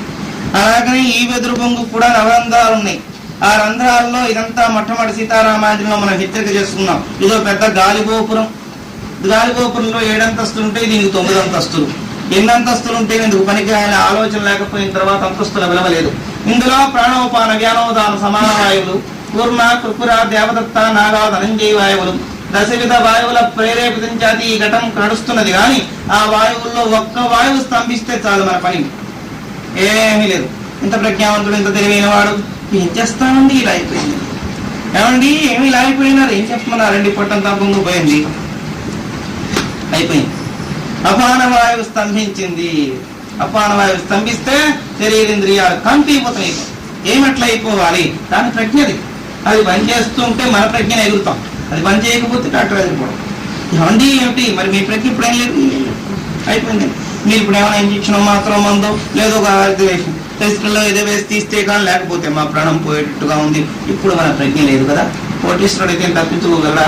లక్షాధికారి అయితే తప్పించుకోగలడా? లోకంలో ఎవరు ఈ భయం చేత తప్పించుకున్న వాళ్ళు లేరు. భగవంతుడు ఈ ఘటీ నిర్మాణం చేసి 72,000 నాడీ మండలాలతో ఈ ఘటాన్ని నడిపిస్తూ ఉంటే పరమ కరుణాసముద్రుడైనటువంటి పరమేశ్వర సృష్టికి విలాసానికి ఆనందపడుతూ అతని సేవించాల్సిన ఈ ఘటం దాన్ని వ్యాఖ్యానం చేయడం ఏం చేసేయండి? ఇదంతా ఎవరు చేసేటువంటి సొంతమా? తెలివితేటల పోనీ అమ్మా నాన్న చేయడం వల్లనే ఇది దేహాలు వస్తున్నాయంటే అమ్మా నాన్న ఉన్న సంతానం లేని అమ్మా నాన్న ఎంతమంది లేరు? వాళ్ళందరిలోంచి రాకూడదు ఈ ఘటాలు. కనుక వారి ప్రార్థాంగత వస్తూ ఉంటారు, మళ్ళీ పడిపోతూ ఉంటారు. వేల వృక్షాలు కూలిపోయినట్టు విడిపోతున్నాం మన జీవితాలు. అంతే. అచేతన ఇవ జనా పదైః పవనాభిః. ఆ రంధ్రాల నుంచి గాలి కాని వెళ్ళి వేణువు ఊదినట్టుగా వెదురు బొంగులాంటి శరీరంలో గాలి ఉంది కనుక ఈ సంచారం చేస్తూ మనం గొప్పవాడు అనుకుంటున్నాం. గాలి కాస్త పోసుకున్నప్పుడు పుట్టేడంటున్నాడు, గాలి పోగానే పోయేడంటున్నాడు. ఇది మన గాలి కథ. ప్రహ్లాదు చెప్పుకొచ్చారు. ఈ చర్మం తాలూకు స్వరూపం, ఈ ఘటం తాలూకు స్వరూపం ఏమిటి? పవన కుంభిత చర్మ భస్త్రిగా గాలితో పూరింపబడ్డ తోలు తిత్తి అని 5 ఏళ్ళ వాడు చెప్పాడు కనుక మనకి అభిజాత్యం. వీడు చెప్పడం పెద్దవాడని. వయస్సులో ఎందుకు పెద్ద తాడి చెట్టుకుంటుంది, లేదు అడయార్లో పెద్ద చెట్టు ఒకటి ఉంది, దాని 800 సంవత్సరాలు తెలియవు. చెట్లు ఉన్నాయి మనకన్నా పెద్ద వయసు ఎందుకు? ఆ చెట్టుకి ఎంత జ్ఞానం ఉందో, ఆ పశువులకి ఎంత జ్ఞానం ఉందో, తాడి చెట్టుకి ఎంత జ్ఞానం ఉందో మనకంతే జ్ఞానం. అప్పుడు ఆనందం లేదు. చెప్పేవాడు తాలూకు మహద్వైభవాన్ని గుర్తించు. నచికేతుడు 7 ఏళ్ల వాడు యమధర్మరాజుతో మాట్లాడుతున్నప్పుడు ఆశ్చర్యపోయారు యమధర్మరాజు. ఇంత పసివాడికి ఇంత విజ్ఞానం ఎక్కడి నుంచి వచ్చింది? పసితనం లేదు విజ్ఞానానికి, అనేక జన్మార్త వాసనావాసితంగా వస్తుంది, అనేక జన్మ సంసిద్ధ అని చెప్పి ఆచరణ ప్రధానంగా గీత ప్రబోధులు ఆచార్య స్వామి చెప్పారు. కనుక జన్మ జన్మాంతర సుకృతమే పుణ్య విశేషం. శ్యామాతీతం కథం దుఃఖమిత తపోస్మి చింతయా జరద్రో యువోగ్రేణ కోటరస్తేన వచివాగా. ఈ దుఃఖం ఎట్లా ఉపశాంతి అవుతుందో మాత్రం నాకు తెలియట్లేదు. కోటంలో అగ్ని పెట్టినట్టు జీర్ణోక్షం మండిపోతున్నట్టుగా ఉంది. నా హృదయం ఎంత ఆవేదనగా ఉందో చెప్పలేను స్వామి. పెద్దలు మీరు వచ్చారు కనుక మీ దగ్గర చెప్పుకుంటే దుఃఖ నివృత్తి అవుతుందేమో అని చెప్తున్నాను. ఇప్పుడు నా మనస్సు ఎట్లా ఉందో చెప్పనా? ఎండిపోయిన చెట్టు త్వరలో అగ్నిహోత్రం ఉండి లోపల లోపల లోపల కాలిపోతుంటే ఎట్లా ఉంటుందో చూడడానికి చెట్టు బాగానే కనబడుతున్నది, లోపల లోపల దగ్ధమైపోతున్నది. అట్లా ఉంది నా శరీరం పైకి సృష్టించినట్టు కనబడుతున్నది ఎండిపోయిన కట్టెపేళ్ళ. లోపల లోపల మనస్సంతా కూడా ఆవేదనతోటి దగ్ధమైపోతున్నది. ఈ దుఃఖం నుంచి ఎట్లా నేను తృప్తితో పైకి రాగలుగుతాను? ఈ దుఃఖం ఎట్లా పోతుంది? ఈ తపన నాకు ఎట్లా తగ్గుతుంది? సంసార దుఃఖ పాషాణ ఈరంధ్ర హృదయోప్యహం నిజ లోక భయాదేవ కలద్వాషం నరోదిత. సంసారం అనే రాతి కట్టడం కోటలో నేను బంధింపబడ్డాను. తల్లిగా తండ్రులుగా వస్తున్నారు, వాళ్ళంతా కన్నీరు కారుస్తున్నారు. అసలు ఈ తల్లిదండ్రులు ఈ బంధువులు నాకు ఎందుకు వచ్చారు అని నేను ఏడుస్తున్నాను. వాళ్ళందరూ మా రాముడు ఎందుకు ఏడుస్తున్నాను, వాళ్ళు ఏడుస్తున్నారు. ఈ ఏడ్చే వాళ్ళందరూ నా ప్రార్థన కొద్ది వచ్చారు కావచ్చు దేవుడా అని నేను ఏడుస్తున్నాను. రాతి కట్టడం, రాతి కోట నుంచి పైకి రావడం కష్టం. అట్లనే ఈ దేహ పంజరం రాతి కట్టడం కన్నా కూడా మహాబలిష్టమైంది కనుక ముసలిడొక్కైపోయినా దేహం మీద మమకారం పోదు, ఇంకా బతుకుదామని. ఏమంటే మీరు ఏం చేస్తారు? పాపం కళ్ళు పోయినాయి, కాళ్ళు పోయినాయి, చచ్చిపోదాం అనుకుంటే ఇప్పుడు చాలా సదుపాయాలు వచ్చినా ఒక ఇంజక్షన్ చేయించాలా అని అడగండి. నాకు ఇంజక్షన్ చేయించడానికి నువ్వు అసలు నేను నీకేం కష్టం తెచ్చాను? నా శరీరం నేనే మోసుకుంటున్నాను. నా కాళ్ళు కన్ను పోతే మొత్తం దేక్కుంటూ పాక్కుంటూ నడుస్తాను కానీ చావడానికి ఒప్పుకోను. ఎందుకు? ఈ కోటరం మీద ఉండే మోహం. బలవంతంగా వాడు తెలియకుండా కపరమోక్షం చేస్తే ఊరుకుంటాడేమో కానీ ఏమంటే మనం చంపుదాం అనుకుంటున్నాం, 8 గంటలకు వస్తాం అంటే చొట్టవాడు కూడా ఎక్కడ తనుకుంటాడు పోయి అమ్మ దేవుడో వస్తారు కావసరా కొంప తీసి చంపేస్తాం. అంత ప్రాణభయం. ఏమి చావకుండా ఉండిపోతావా అంటే చావకుండా ఉండిపోతావు, చంపేస్తావా, నువ్వు చచ్చిపో రేపు, అలాగే నీ వాళ్ళు చచ్చిపో అంటాడు తిరిగి. అట్లా మోహపాసం చేత ఈ ఘటన ఎంత శిథిలమైపోయినా దీన్ని బందీపుత్రై ఉంటా. మనకు అంత మమకారం మన సొంతలేనా? కొన్ని గోడలు పోయి, కొన్ని ఇటుకలు పడిపోయి, కొన్ని పెంకులు పడిపోతే ఒక పక్క రాట పెట్టుగా ఉండిపోతాం. ఏమంటే మా తాతలు రాటండి ఇలాంటి ఇలాంటి ఒక పక్కన ఎప్పుడో పడి వస్తా అంత పడిపోకుండా ఈ పూటి పెట్టాను కదండి. ఒక పక్క పంప కూలిపోయింది, సగం వంతు కూలిపోయినా పావు వంతు వాటాలో ఇంకా అభిమానం పక్క పెంకులు రాలిపోతున్న పంపలో ఉన్నట్టుగా పళ్ళు పోయినాయి, కళ్ళు పోయినాయి, చెవులు పోయినాయి, కాళ్ళు పోయినాయి, చేతులు పోయినాయి, అభిమానం పోలేదు. తోకపాడితే అక్కడే ఉసూరు అంటున్నాడు. ఏమి మోహావేశం. కనుక ఇట్లాంటి బడుగు జీవితం నాకు అనుభవించాలని లేదు. నాకు ఎంతసేపు దుఃఖం కలుగుతున్నది. ఎందుకున్నాను ఇంకా నేను? అసలు ఉండి చేసే పని ఏమి అనుకుంటున్నాను. ఇట్లాంటి దుఃఖం నాకు వద్దు. శూన్య ముఖ వృత్తి శిఖరోదన నీరసాహ వివేక ఏవహుంతస్థో మమైకాంతేషు పశ్యతి. నా హృదయంలో ఇప్పుడు వివేకం తప్ప మరి ఏది లేదు. ఏ వస్తువు కూడా పూర్ణమని నాకు అనిపించట్లేదు. నా రోదన గ్రహించేవాడు లేరు, నా వృత్తిని గుర్తించేవాడు లేరు. నా దగ్గరకు వచ్చి మా రాముడు ఏడుస్తున్నాడు, మా శ్యామసుందరుడు ఏడుస్తున్నాడు అనుకునేవారే కానీ నేను ఎందుకు ఏడుస్తున్నాను ఆలోచించేవాడు ఒక్కడు లేరు. ఇప్పుడు మీరు వచ్చారు కనుక ఈ వాక్యాలన్నీ చెబుతూ ఉంటే మా తల్లిదండ్రులకి హాస్యాస్పదంగా ఉన్నాయి. చిన్నవాడికి ఇలాంటి వేదాంతం ఏమిటని. ఇప్పుడు మనందరికీ ఉన్న జాడ్యమే. దశరథ మహారాజు అంటే ఎవరో కాదు, దశేంద్రియాల కర్త అయిన జీవుడు. మన కథ అదే. అని చేతను ఒకవేళ చిన్నవాడు చెప్పాడు అనుకుని వేదాంత వాక్యం ఇలాంటి నేర్చుకోకు, అన్యాయంగా పాడైపోతాం. అన్యాయంగా పాడైపోతారు కదా. వీళ్ళు బాగుపడి ఏం బట్టకట్ట తిరిగి అంత ఆనందం పొందేస్తున్నారు. ఇలాంటివి ఎక్కడ నేర్చుకున్నప్పుడే ఇలా. అందుకే నేను ఉపన్యాసాలకు పోవద్దు అంటున్నాను. నేను వెళ్ళొద్దు అని పదే మొత్తుకోవడం ఎందుకు? ఆ చెప్పేవాడి దగ్గరికి వెళ్ళాక నీకేమైనా ఆకర్షింపబడి ఎక్కడ అయస్కాంతం లాగా ఆ 4 మాటలు నేర్చుకున్నావా కొంప మునిగిపోతుంది. అయినా నువ్వు మాయలో బతకాల్సింది చాలా ఉంది, మహత్తి ఇప్పుడే తెలుసుకోవడానికి. అలాగే నువ్వు అఘోరిస్తుండద్దు. నేను తింటున్నట్టు నువ్వు తినాలి, మా పెళ్ళలాగా నీ పెళ్లి కావాలి, మా పిల్లలాగా నీ పిల్ల పుట్టాలి, మేము ఏడిచినట్టు నువ్వు ఏడుస్తావు. అప్పుడు కానీ మాకు ఆనందం లేదు, ఆ ఏడుపులో నీకు ఆనందం లేదు. మళ్ళీ నీ సంతానానికి వారసత్వధనం ఇట్లా ఇచ్చుకుంటూ జీవితం గడపాలనుకుంటే నువ్వు మహత్వ గురించి అప్పుడే వినడమే. అమ్మో వినిస్తే ప్రభావం పడిపోతావు. పెద్దలు హెచ్చరిక చేస్తున్నారు. మా తల్లిదండ్రుల స్థితి ఇట్లా ఉంది. నేను ఎందుకు ఏడుస్తున్నా అంటే నాయనా నీకు ఇప్పటి నుంచి వేదాంతం ఎందుకు అంటాడు మా తండ్రి దశరథుడు. ఆయనకి ఇప్పటిదాకా 11,000 సంవత్సరాలు బతికారు దశరథ మహారాజు గారు. 11,000 ఏం బతికారో ఆయుర్భాగ్యం ఎటువంటిదో మనకు తెలియదు. అట్లా బతికిన మహారాజు గారికి ఇంకా చావంటే భీతి. అయితే ఒకదానికి సంతోషపడ్డాడు, ఈ దుఃఖానికి కారణం లేకపోలేదు. దశరథ మహారాజు గారు వేటాడటానికి వెళ్ళినప్పుడు శ్రవణ కుమారుడై ఒక మహానుభావుడు శూద్రవనితకు బ్రాహ్మణుడుకు కలిపి పుట్టిన సంతానం. అయితే సంతానం ఎవరైనా బీజ ప్రధానం క్షత్ర ప్రధానంగా అక్కడ మహద్వైభవం ఉంది కనుక వారిద్దరూ అందులైపోయిన వారిని కావిడిలో పెట్టుకుని తల్లిదండ్రుల కోరిక మేరకుండా తీర్థయాత్రలు చేస్తున్నాడు పాపం. అలా తీర్థయాత్రలు చేస్తూ శ్రవణ కుమారుడు బాల్యం నుంచే భక్తి జ్ఞాన వైరాగ్య తత్వప్రబోధంతో కూడుకున్నవాడు కనుక తీసుకుపోతూ అయోధ్య సమీపంలో ఉండే సరయూ నది ప్రాంతానికి వచ్చి అక్కడ కావిడి దింపి వాళ్ళకి అవశిష్టాలు తీర్చి స్నానం చేసుకుని వారికి తీర్థం పట్టుకెళ్ళడం కోసం వచ్చారు.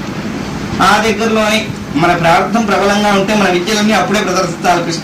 ఆ చివాటి తిని యోగిత శాపం పెట్టించుకునే యోగిత వస్తే అంతవరకు బాగానే ఉంటాడు. అప్పుడే ఆ విద్యలని ప్రదర్శన చేసి నానాజాత్ర అయిపోతుంది. దశరథ మహారాజు గారు వేటకు పోతూ ఆ సరయూ నది ప్రాంతంలో బుడబుడ మనకి ధ్వని వినపడింది. ఆ కొండ నీళ్ళలో ముంచుతున్నాడు. అడవి ఏనుగు తొండంతో శబ్దం చేసి నీరు తాగుతుంటే అనిపించింది. ఒక బాణం వేద్దాం అనిపించింది. ప్రారంభం ప్రబలంగా ఉంది.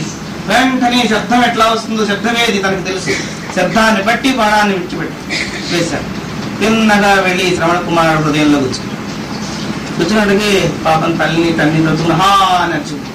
ఆ శబ్దం విన్నాక దుఃఖం కలిగింది. అయ్యో ఎవరికో ఏ అపాయం జరిగిందో అని పరిగెత్తి వెళ్ళి చూశారు. పాపం 14 ఏళ్లలోపు పిల్లవాడు. అక్కడ ఘటం పడిపోయింది. రక్తసిక్తమైన హృదయం నుంచి కారిపోయి ప్రవాహంలో రక్తం అంతా గడిచిపోతున్నది. వెళ్ళాడు. తల కాస్త ఒళ్ళో పెట్టుకున్నాడు. నాయనా ఎవరు?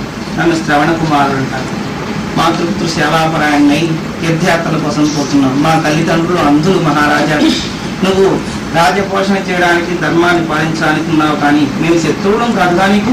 ఎక్కడో తీర్థయాత్రలు చేసుకుంటూ కందమ్మలాలు తింటూ బతుకుతున్నావు. మా మీద ఎందుకు బాణప్రయోగం చేసావు? వాళ్ళకి ఇప్పుడు ఏమిటి ఏర్పాటు చేస్తావు చెప్పు. నువ్వేం తీసుకెళ్ళగలవా? కన్న తల్లిదండ్రులు మీ మమకారం సంతానం కుడుతుంది, కానీ ఊళ్ళో వాళ్ళకి ఎవరికి ఉండదు కదా. ఒకవేళ ఉన్న అక్కడికి వెళ్ళి అయ్యో పాపం అంటారు కదా, తర్వాత ఏం ఒకరుచురు కదా. ఇట్లా దుఃఖానికి కారణం నువ్వు అయ్యావు అని చెప్పి, సరే నేను మాత్రం నేను శపించి కోపించాలని నాకు భావం లేదు, నా ప్రార్థన ఈ రూపంలో ఉంది కనుక వెళ్ళిపోతున్నాను అని చెప్తూ ప్రణవాన్ని ధ్యానం చేసుకుంటూ, మీరు ఒక పని చేయండి, దప్పికతో మా తల్లిదండ్రులు అల్లాడిపోతున్నారు, వారికి ఘటంతో నీళ్లు తీసుకెళ్ళి అందించండి అని చెప్పి అతని ఊళ్ళోనే ప్రణవం అయిపోయింది. తపస్సిద్ధులు కనుక తిరిగి శాపం పెట్టకుండా జన్మకు రాకుండా వెళ్ళిపోయినాడు. ఈ తల్లిదండ్రులు అందులు పాపం వచ్చారు. వచ్చేటప్పుడు నాయనా వచ్చావా అంటున్నారు. కళ్ళు కనబడు, మీ శబ్దం వినపడుతుంది. వచ్చానన్నారు, మాట విన్నారు. మా పిల్లవాడు కాదు, ఎవరితో కొత్త శబ్దంగా ఉంది. ఎవరి పేరు? నేను ఈ దేశాన్ని పరిపాలించే దశరథ మహారాజు. మా పిల్లవాడి పొరపాటు చేత బాణం దెబ్బకు చనిపోయింది. అమ్మో ఎంత ప్రమాదం జరిగింది. నువ్వు ఏం ప్రభు అయ్యా, మా కొడుకుని చంపేశావు అని చెప్పి ఘటంతో నీరు తెచ్చేందుకు. ఆ ఘటంతో నీరు స్నానం చేయడానికా? మా పిల్లడు మా 2 కళ్ళు పోయినా వాడే మాకు కన్ను అనుకుని బతుకుతున్నాం. అట్లాంటి వాడిని కొట్టుకోవాలి. మాకు కలిగిన ఇటువంటి దుఃఖం నీవు కూడా భరిస్తూ ఆ దుఃఖంతో నీ శరీరం కూడా పడిపోగాక అని శాపం పెట్టి శరీరం వదిలిపెట్టి, ఆనాటి శాపమే పాపమై ఇప్పుడు రూపం ధరించింది. రామచంద్ర ప్రభు వైరాగ్య కారణం ఇది ప్రధాన కారణం. మహాత్ములకి అందరికీ ఏమంటే జీవులందరికీ వైరాగ్యం రాకూడదు, రాదు. ఆ జన్మాంతర సుకృతి విశేషం చేత కించిత్ దోషం ఉండి ఉపరితలం మీద పడ్డ వాళ్ళకి మాత్రమే వైరాగ్యం. భూమి మీదకి వస్తారు ఏవో కొన్ని కార్యక్రమాల కోసం. వచ్చినప్పుడు శరీరం లేకపోతే పని జరగదు కనుక శరీర ధర్మాన్ని ధరించుకుని వస్తారు కానీ శరీరం మీద వ్యామోహంతో వాళ్ళు ఉండరు. వెంటనే వెళ్ళిపోవాలి పని చక్కబెట్టుకుని. ఆ చక్కబెట్టుకుందుకు వచ్చిన వాడికి మాత్రమే ఇది ఎక్కువదయం కలుగుతుంటది. మా వారికి లేదు. చెప్పారు, నా దుఃఖాన్ని గుర్తించేవారు లేరు. వాళ్ళు నా గురించి ఏడుస్తున్నారు, వీళ్ళందరూ నా చుట్టూ ఉన్నారు, నేను ఏడుస్తున్నాను. ఇది నా కారణం. శూన్య మున్ముఖాప్తిస్తా శుష్క రోదన నీరసాహ వివేకయవ వృత్తంతో మహిమా కాంతేషు పశ్యతి. ఈ కాంతల్ని చూసినా, అంతఃపురాలను చూసినా, భాగం చూసినా, భక్తి చూసినా క్షణక్షణం అనేకమైన దుఃఖం వస్తున్నది. కానీ పూర్ణానందంతో సరసమైన పూర్ణానందం పొందాల్సిన నాకు ఈ దుఃఖ నివృత్తికి మార్గం మాత్రం తెలియట్లేదు. వృషం మహామ్యా సంసుప్త్య భావామయీం స్థితం దారిద్ర్యేణ సుభోగో దురే సంసార చేష్టిత. దురదృష్టవశించ దరిద్రుడు ధనికుని వలె సంసారంలో ఉన్నట్టుగా ఉంది. నాకు కొంతమంది నటిస్తారు, ఆ నటన కూడా దుఃఖాన్నే హేతువవుతుంది. బాగా లేనివాడు ఉన్నవాళ్ళ నటించి వాడితో స్నేహం చేయడం, చేసిన తర్వాత వాడి డిగ్నిటీ వాడి మెయింటెనెన్స్ వీడికి రావద్దు అని చేత ఎక్కడో ఎరువు తెచ్చుకోవడం, చొక్కా వేసుకోవడం, ప్యాంట్ వేసుకోవడం, చెండు పూసుకోవడం. ఎన్నాడు వాడు ఎప్పుడైనా ఈ షర్టు బాగుంది నాకు ఇస్తావని అడిగాడు అనుకో, ఇది నాకు సొంతం కాదురా దేవుడు వస్తువులు మనం వింటాను తీసుకుంటే వస్తాం. అలాగా మనం మమకారంతో బందీకృతులమై మాయ వేషం వేసుకుంటూ, అంటే ఇక్కడ వాడు షర్ట్లు ప్యాంట్లు దొడుకుంటామని కాదు, ఈ అంతకన్నా భయంకరమైనది ఈ దేహం. ఈ షర్టు ఇది వదిలిపెడితే పూర్ణ త్యాగం చేసినట్టే కానీ వదలలేము. ఇది వదిలిపోవాలని కూడా అంటం లేవు. అది వదిలే ముందు ఏది వదిలితే ఇది వదిలింది అయిపోతుందో అది వదలాలి. శరీరానికి ముందే విచారణ చేసి శరీర భ్రాంతి వదిలితే చాలు అద్వైతానుభవ స్థితి కలుగుతుంది అని హెచ్చరిక చేస్తున్నారు రామచంద్ర ప్రభు. మోహాన్యాంతి మనోవృత్తం ఖండయంతి గుణాబలిం దుఃఖజాలం ప్రయిచ్చంతి విప్రలంబా పరాశిర. ఈ దుఃఖాన్ని పోగొట్టేందుకోసం నేను చాలా ప్రయత్నం చేశాను. ఎట్లా పోతుందో నాకు తెలియట్లేదు, అది ఎందుకు వస్తున్నదో తెలియట్లేదు. నేను ఏడవకూడదని కూర్చుంటాను, కానీ ఎందుకో ఏడుపు వస్తుంది. ఎందుకు ఏడుస్తున్నావు అందరూ అడుగుతారు, కారణం తెలియట్లేదు. రామచంద్ర నీకు ఎందుకు ఏడుపు? ఏం తక్కువ ఉంది? భాగం ఉంది, భాగ్యం ఉంది, అన్నదమ్ములున్నారు, అక్కజులున్నారు, తండ్రులున్నారు, నీకేం తక్కువ? మహారాజులు అంటున్నారు. వాళ్ళ దృష్టిలో నాకేమీ తక్కువ లేదు, కానీ నా దృష్టిలో నాకు ఏమీ లేదు, అందుకు దుఃఖిస్తున్నాను. కారణం చింత నిచే చక్రాణి ఆనందాయ ధనాని మే సంస్కృత కలత్రాణి గృహాణ్యుపదామి. దరిద్రుడు స్వగృహంలోనే ఉపద్రవమైనట్లుగా, దరిద్రుడికి ఇంట్లో ఉంటేనే ఉపద్రవాలు వాడి కానీ లేకపోతే అందరూ తిట్టేవాళ్ళే కదా. తిట్టేవాడు, కొట్టేవాడు, ఏడ్చేవాడు, ఎన్ని జరుగుబాట్లు ఉంటే ఇంట్లో ఉండడం. దరిద్రుడికి ఇంట్లో ఉంటే కూడా దుఃఖం ఉన్నట్టు. చింతలతో కూడబెట్టిన ధనం వల్ల, రాజ్యం వల్ల దుఃఖమే కారణం లేదు. వివిధ దోషదశ పరిచింతై వితత భంగుర కారణ కల్పితై మమ నద్వితేమేతో మనోముని నిగడచ్చిశాయవనవదంతిన. అడవి ఏనుకాని గర్తారులో పడిపోయినట్లు అవుతుంది. నాకు శాంతి లేదు. అడవి ఏనుగు శాంతి లేకుండా బంధింపబడి ఆ అప్పుబంధాలని తప్పించుకోలేక ఎంత ప్రయత్నమో చేసి తప్పించుకుందాం అనుకున్నట్టుగా నేను కూడా ఈ సంసార హేతుభూతకమైన బంధాల నుండి తప్పించుకుందామని ప్రయత్నం చేస్తున్నాను. కానీ ఎక్కువ బంధాలు తెంపుకునే అర్హత నాకు లేదో ఏమో, తెంపుకోలేకపోతున్నాను. అశాశ్వతమైన కారణాల వల్ల ఈ దుఃఖం వస్తుందని తెలుసు, కానీ శాశ్వతానందానికి మార్గం మాత్రం నాకు తెలియదు. ఇది అంటున్నది ఎవరు? రామచంద్ర ప్రభు. సాక్షాత్ విష్ణోర్ విచక్ర అని విష్ణు సహస్రనామాల్లో ఆరంభనామం విష్ణోర్ విచక్ర. తానే ప్రకాశించే మహనీయుడికి ఒక బంధమా? తన నామాన్ని తలుచుకున్న వాళ్ళ బంధాల పటాపంచలు చేయగలిగే మహనీయుడికి ఒక బంధమా? ఏమీ దుఃఖావతుడు అంతంత గొప్పవాడు తన సంకల్పం చేసిన నారాయణ అంటే సమస్తమైన దోషాలను నాశనం చేస్తాడు, బంధ విచ్ఛేదం చేస్తాడు, అనుభవానందం కలిగిస్తాడు. అట్లాంటి వాడికి విచక్రమే మరలా బంధం వచ్చింది. ఏమి చిత్రం! బంధం లేని వాడికి బంధం తెప్పించిందంటే మాయ ప్రభావం ఎంత గొప్పదో కనుక ఆలోచిస్తున్నాను నేను. కాళే కాళే నిశా మోహేహమిక గతాలోకే లోకే విషయ శత చౌరోసు చతుర ప్రవృత్త ప్రోద్యుక్త దిశి దిశి వివేకైక హరిణే రణే శక్తాస్తేషాం కాయవ విదుష ప్రోజ్యాసుభట. అజ్ఞానమనే రాత్రుల్లో దట్టంగా మోహం అనేటువంటి తుషారం మంచు పడుతున్నది. అట్లా మోహం అనే మంచు పడి చతురులైన పాపాత్మనే లెక్కకు మించిన దొంగలందరూ కాపలా కాస్తుకుని వివేకం అనే రత్నాన్ని ఎత్తుకుపోయే అవకాశం చిక్కించుకుంటున్నారు. అట్లా రత్నాన్ని ఎత్తుకుపోవడం కోసం వాడు ప్రయత్నం చేస్తూ ఉంటే అది ఎత్తుకుపోతే తర్వాత నా గతేమి వారి చేతుల్లో చిక్కకుండా ఉండేందుకు నేను గెస్టి తిరుగుతున్నాను. అంత ఆలోచన ఒకట మనకి. రాముడు కనుక నేను ఆ వివేకం అనే రత్నం పోకుండా గెస్టి తిరుగుతున్నా అన్నాడు. అసలు వివేకం అంటే ఏంటండి? రత్నం సంగతే మనకు తెలియదు, మన చుట్టూ మనం ప్రదక్షిణ చేయాలి. మనం గస్తీ తిరగడమే సాష్టంగా ప్రదక్షిణ నమస్కారం. మనకు విచారణ తెలియదు, తెలియకపోవడం చేత ఏంటంటే చేస్తారు. పాపాలు లేకుండా పుణ్యాత్ముడైపోవాలని ప్రదక్షిణ చేస్తున్నాను, ఎట్లయిపోతాను? ఇట్లా చేసే ప్రదక్షిణ భావాన్ని చెప్పుకొచ్చారు. నేను నాలో నేను పరిభ్రమిస్తున్నాను, ఈ చక్రావృతం నుంచి రక్షణ చేస్తున్నాను. ఆత్మ అనేటువంటి రత్నాన్ని అపహరింపబడకుండా ఉండాలని. అపుహుత పాపాత్మ అపుతామని చెప్పి పాపాత్ములు దుర్మార్గులు లెక్కకు మించి ఉన్నారు. ఇందులో పంపలో ఉన్న వాళ్ళ సంగతి ఎవరికీ తెలియదు.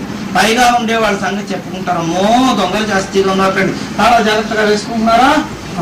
అందులోని ఈ వీధిలో ఈ మధ్య 2-3 ఏళ్ళలో పడ్డారట. మరి జాగ్రత్తగా ఉండాల్సిందండి. ఎంత భద్రమో ఆ వీధి గడిపేసి దొంగలు అడ్డు పెట్టేసి కుర్చీలు అడ్డు పెట్టేసి వీళ్ళు అడ్డంగా పడుకుని ఎంతో కష్టపడి దొంగల్ని తప్పించుకుంటారు. కానీ మీలో ఉండే దొంగల నుంచి ఎట్లా తప్పించుకుంటారు? అయితే ఈ వేదాంతం పెట్టుకుని ఉన్న ఇల్లు తాళాలు తీసేయమని తీయమని ఏం చెప్పడం లేదు. తాళాలు తీసి వాళ్ళందరినీ చొరబెట్టుకుని మెందు భోజనాలు పెట్టి చక్కగా బంగారం వెండి ఇచ్చి పంపించమని అంటలేదు. ఆ రోజు వస్తే అలాగే ఇల్లే పంపిస్తాం. మన తెలివి అక్కడ మంచిగారు వాడు సహాయగా రండి కూర్చోబెట్టి చక్కగా పంచపక్ష భోజనాలు పెట్టి అన్ని ఇచ్చి నైనా పెళ్లి కొడుకు మా ఇంటికి వచ్చారు అని చెప్పాం. అట్లా కాకుండా ఎవరు ఇంట్లో ప్రవేశపెట్టుకోవాలని ప్రయత్నం చేయరు. అక్కడ ప్రవేశపెట్టకుండా ఉండాలని తాళం మీద తాళం తాళం మీద తాళం ఎట్లా గట్టిగా బంధించి ఎంత జాగ్రత్తగా తాళాలు ఉడిదాక మళ్ళీ ఆగుతుంది. లాగి ఎంత ప్రయత్నం చేస్తున్నామో అట్లా ఇక్కడ కూడా తాళం పెట్టుకో. ఏమిటా తాళం? వివేకోదయం, జ్ఞానోదయం, అనుభవానందం కలిగిన మహనీయ ద్వారా నిరంతర శ్రవణం. ఇవన్నీ తాళాలు. ఈ గట్టి తాళాలు వేసుకుంటే రత్నం పోదు కానీ లేకపోతే పోతుంది. ఆ సమర్థులు ఎవరు రక్షించగలరు అంటున్నారు.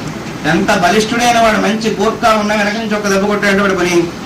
అట్లనే మనం గోర్ఖాల తెల్లారులు కూర్చున్నా కానీ మన పని కూడా సాగదు. అలా కూర్చున్నా సాగదనుకు లౌకికంలో అనుకుంటే నిరంతర విచారణ చేస్తున్న అనుభవం దొరకడం దుర్లభం. త్రైమేవేశం అంచేత ఎక్కడ దొరకదు కనుక చాలా అజాగ్రత్తగా విచారణ చేస్తూ వివేకోదయం కలిగి పెద్దల సహవాసంలో వారి తాలూకు అనుగ్రహ వాక్యాలనే తాళాలతో బిగించి పెట్టుకో. ఆత్మవిచారణ వల్లనే జరగాలి కానీ మరొక మాత్రం లేదు.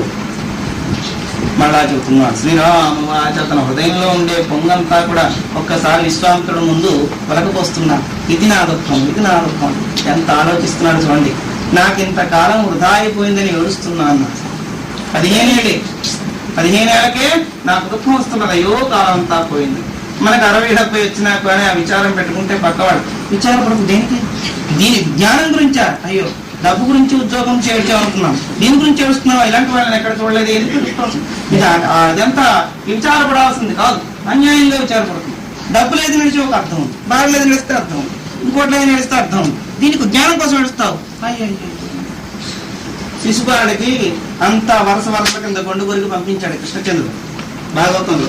పంపిస్తే వాడికి అంగరక్షకుడు ఉండేవాళ్ళు కూడా యథా రాజా తథా ప్రజ అని ఆ మహానుభావుడు జరాసంధుడు వచ్చి అంటాడు.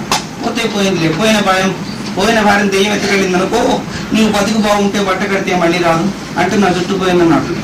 పోయిన మీసం మళ్ళీ మాసం రోజుల్లో తిరిగి వస్తుంది. అయినా దానికోసం ఏడుస్తూ ఈ దిబ్బ మీద కూర్చుంటే చూసే వాడు భయపడతాను. సగం కొరికాడు వారాల కింద.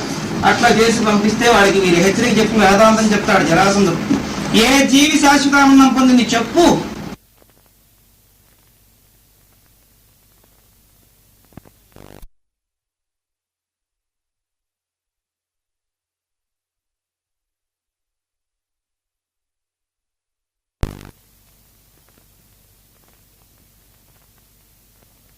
సినిమాలు శిఖరాలు ఇవే ప్రపంచం అనుకుంటున్నాడు. వాడి పిలవడం పిలిచిన ఆయన రిసార్స్ ఇంకొకటి మాట చెప్పకుండా మా కోళ్ళు మడిపోతుంటున్నారు.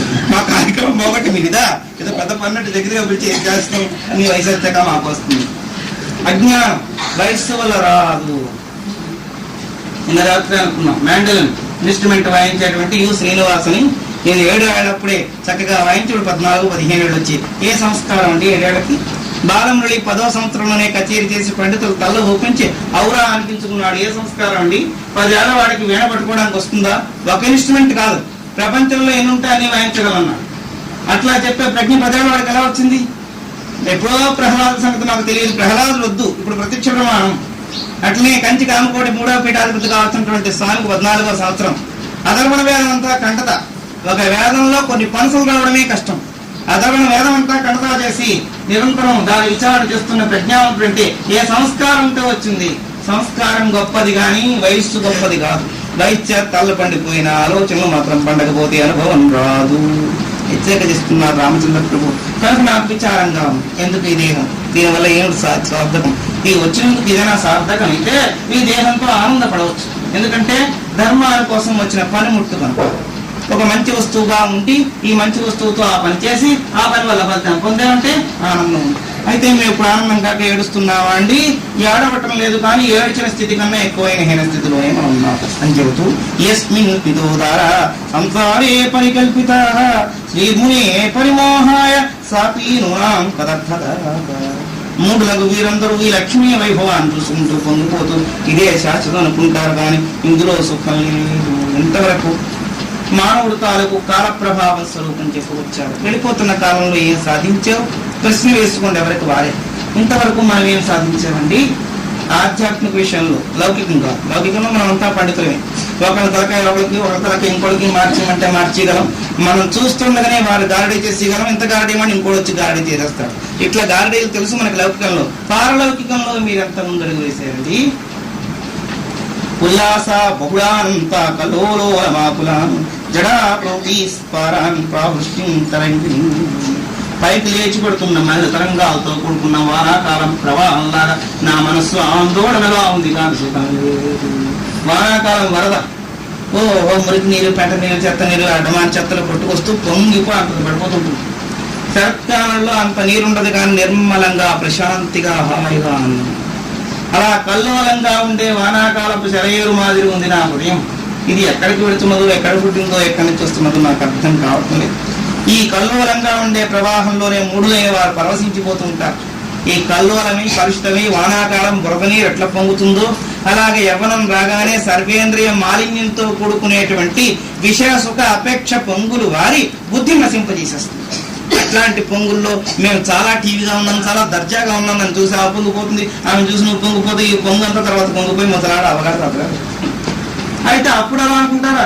అన్ని ఇలా మీరు చెప్తే మీరు తెచ్చుకోవాల్సిన అంటే మొదట్లో మాకు విరాగం వచ్చేస్తుంది ఏమిటో అన్నారు ఒక మీటింగ్ లో. ఇక్కడ కాదండి, అనేక ఊళ్ళు ఉంటాయి కదా. అంటే నేను ఇది కాఫీ కాదు, టీ కాదు, డ్రింక్ కాదు పుచ్చుకుంటున్నాయినా నేను చెప్పేదానే మీరు అంత విరాగం లేకపోతే అంతకన్నా ధన్యం వస్తుందా? నిజంగా అయిపోతే ఒక్కడైపోయినా చాలు, అవరు అంతవరకే ఆ పరిమితం. వింటారు, అయిపోయినట్లు అయిపోతుంది. వాళ్ళ ప్రాణం నిజంగా సన్యాసం పుచ్చుకున్నంత అనిపిస్తుంది. గడప దాటగానే మన మామూలు అయిపోతుంది. ఇదే మహామాయా ప్రేరేపితం అంటే ఏం కాదు. ఆ క్షణానికి అయిపోయినట్టు, సన్యాసం పుచ్చేసుకున్నట్టు, స్వామివారి అక్కడ వెళ్ళిపోతున్నట్టు, వారి సేవ అన్ని ఊహే. అక్కడ కూర్చుని ఉపన్యాసం కాదు కళ అంతా నిజంగా నేను అయిపోతుంది అని శంకర శివ అని చెప్పగా నేర్చుకుంటాడు. ఈ కళతో అవతలకి వెళ్ళి అంతా గోవింది. ఏం విన్నారండి? అసలు వినలేదండి చెప్తుంటే అలా అయిపోతేనో అనుకున్నాను. అనుకోవడం అనే ప్రాంతంలో కూడా అసలు కదా పోగొట్టుంది. అట్లా ఉంది మన స్థితి. విచారణ చేయకపోవడం చేత అజ్ఞానం కదా. మూఢులైన వారందరూ ఇట్లా ఉంటుంది వాళ్ళ విచారణ. వాళ్ళ వినము ఒక మాట వింటే 1000 ఊహలు తల్లుకుపోతుంటారు. కాబట్టి మీకు డబ్బు వస్తే ఏం చేస్తారు అనగానే వాడు తమ్మని పెరుగుతుంది. మరో ఒక అర్ధగంట దాకా నాకు వస్తే ఏం చేస్తారు, నాకు అదే అర్థం అవట్లేదు, అంత డబ్బు వచ్చేస్తే ఏం చేయాలి అని ప్రాణంతో పురంతా పాడు చేసుకోవడం. ఏమిటో మొహం తల అయిపోయింది, ఇప్పుడు ఏం చేస్తే బాగుంది విషాదం. అసలు నీకు వచ్చిందా? నీకే రాలేదండి, మరి ఎందుకు మీరు అనగానే వచ్చినట్టు అనిపించి అది మన ప్రారంభం. అలా సంసార వ్యామోహ పంజరంలో చిక్కి ఒక వస్తువు లభిస్తే చాలు, అన్ని వస్తువులు వచ్చినట్టు ఊహించుకోవడం. ఏంటి మీరు టేబుల్ పిక్చర్ చేస్తున్నారా? డిన్నర్ సెట్ ఒకటే కాదు అని ఆలోచించి ఇంకోటి ఏసీ రూమ్ అనుకున్నట్టు ఇంకోటి పోవాలి అని అనుకోవడం. ఏంటి అంతకీ మాట్లాడి ఏమండి మిమ్మల్ని ఏంటి డిన్నర్ సెట్ ఇదే అండి 10 ఏళ్ళ బట్టి అనుకుంటే ఇప్పటికీ తేలింది. 10 ఏళ్ళ తర్వాత గుర్తు తేలింది. ఆ టేబుల్ ఎప్పుడు వస్తుందో తెలియదు, కానీ ఏసీ రూమ్ గురించి ఆలోచన. అట్లా భ్రాంతితోటి కోరికల కొలువుతోటి జీవుడు ప్రవాహ వేగంలో కొట్టుకుపోతూ మురికి నీటి ప్రవాహం ఎగిరి కింద పడ్డట్టుగా ఉంది వాంఛలతో. దీనివల్ల సుఖమేమి చింత దుహితరోపస్వ భూరి దుర్లలిత చంచల ప్రభుత్వంగా సరితో సరస్వరంగాతో లేచినట్టుగా లక్ష్మీ ప్రవాహాన్ని గురించి ఆలోచించుకుంటున్న అమ్మాయి నేను మూర్ఖుడైపోతాడు.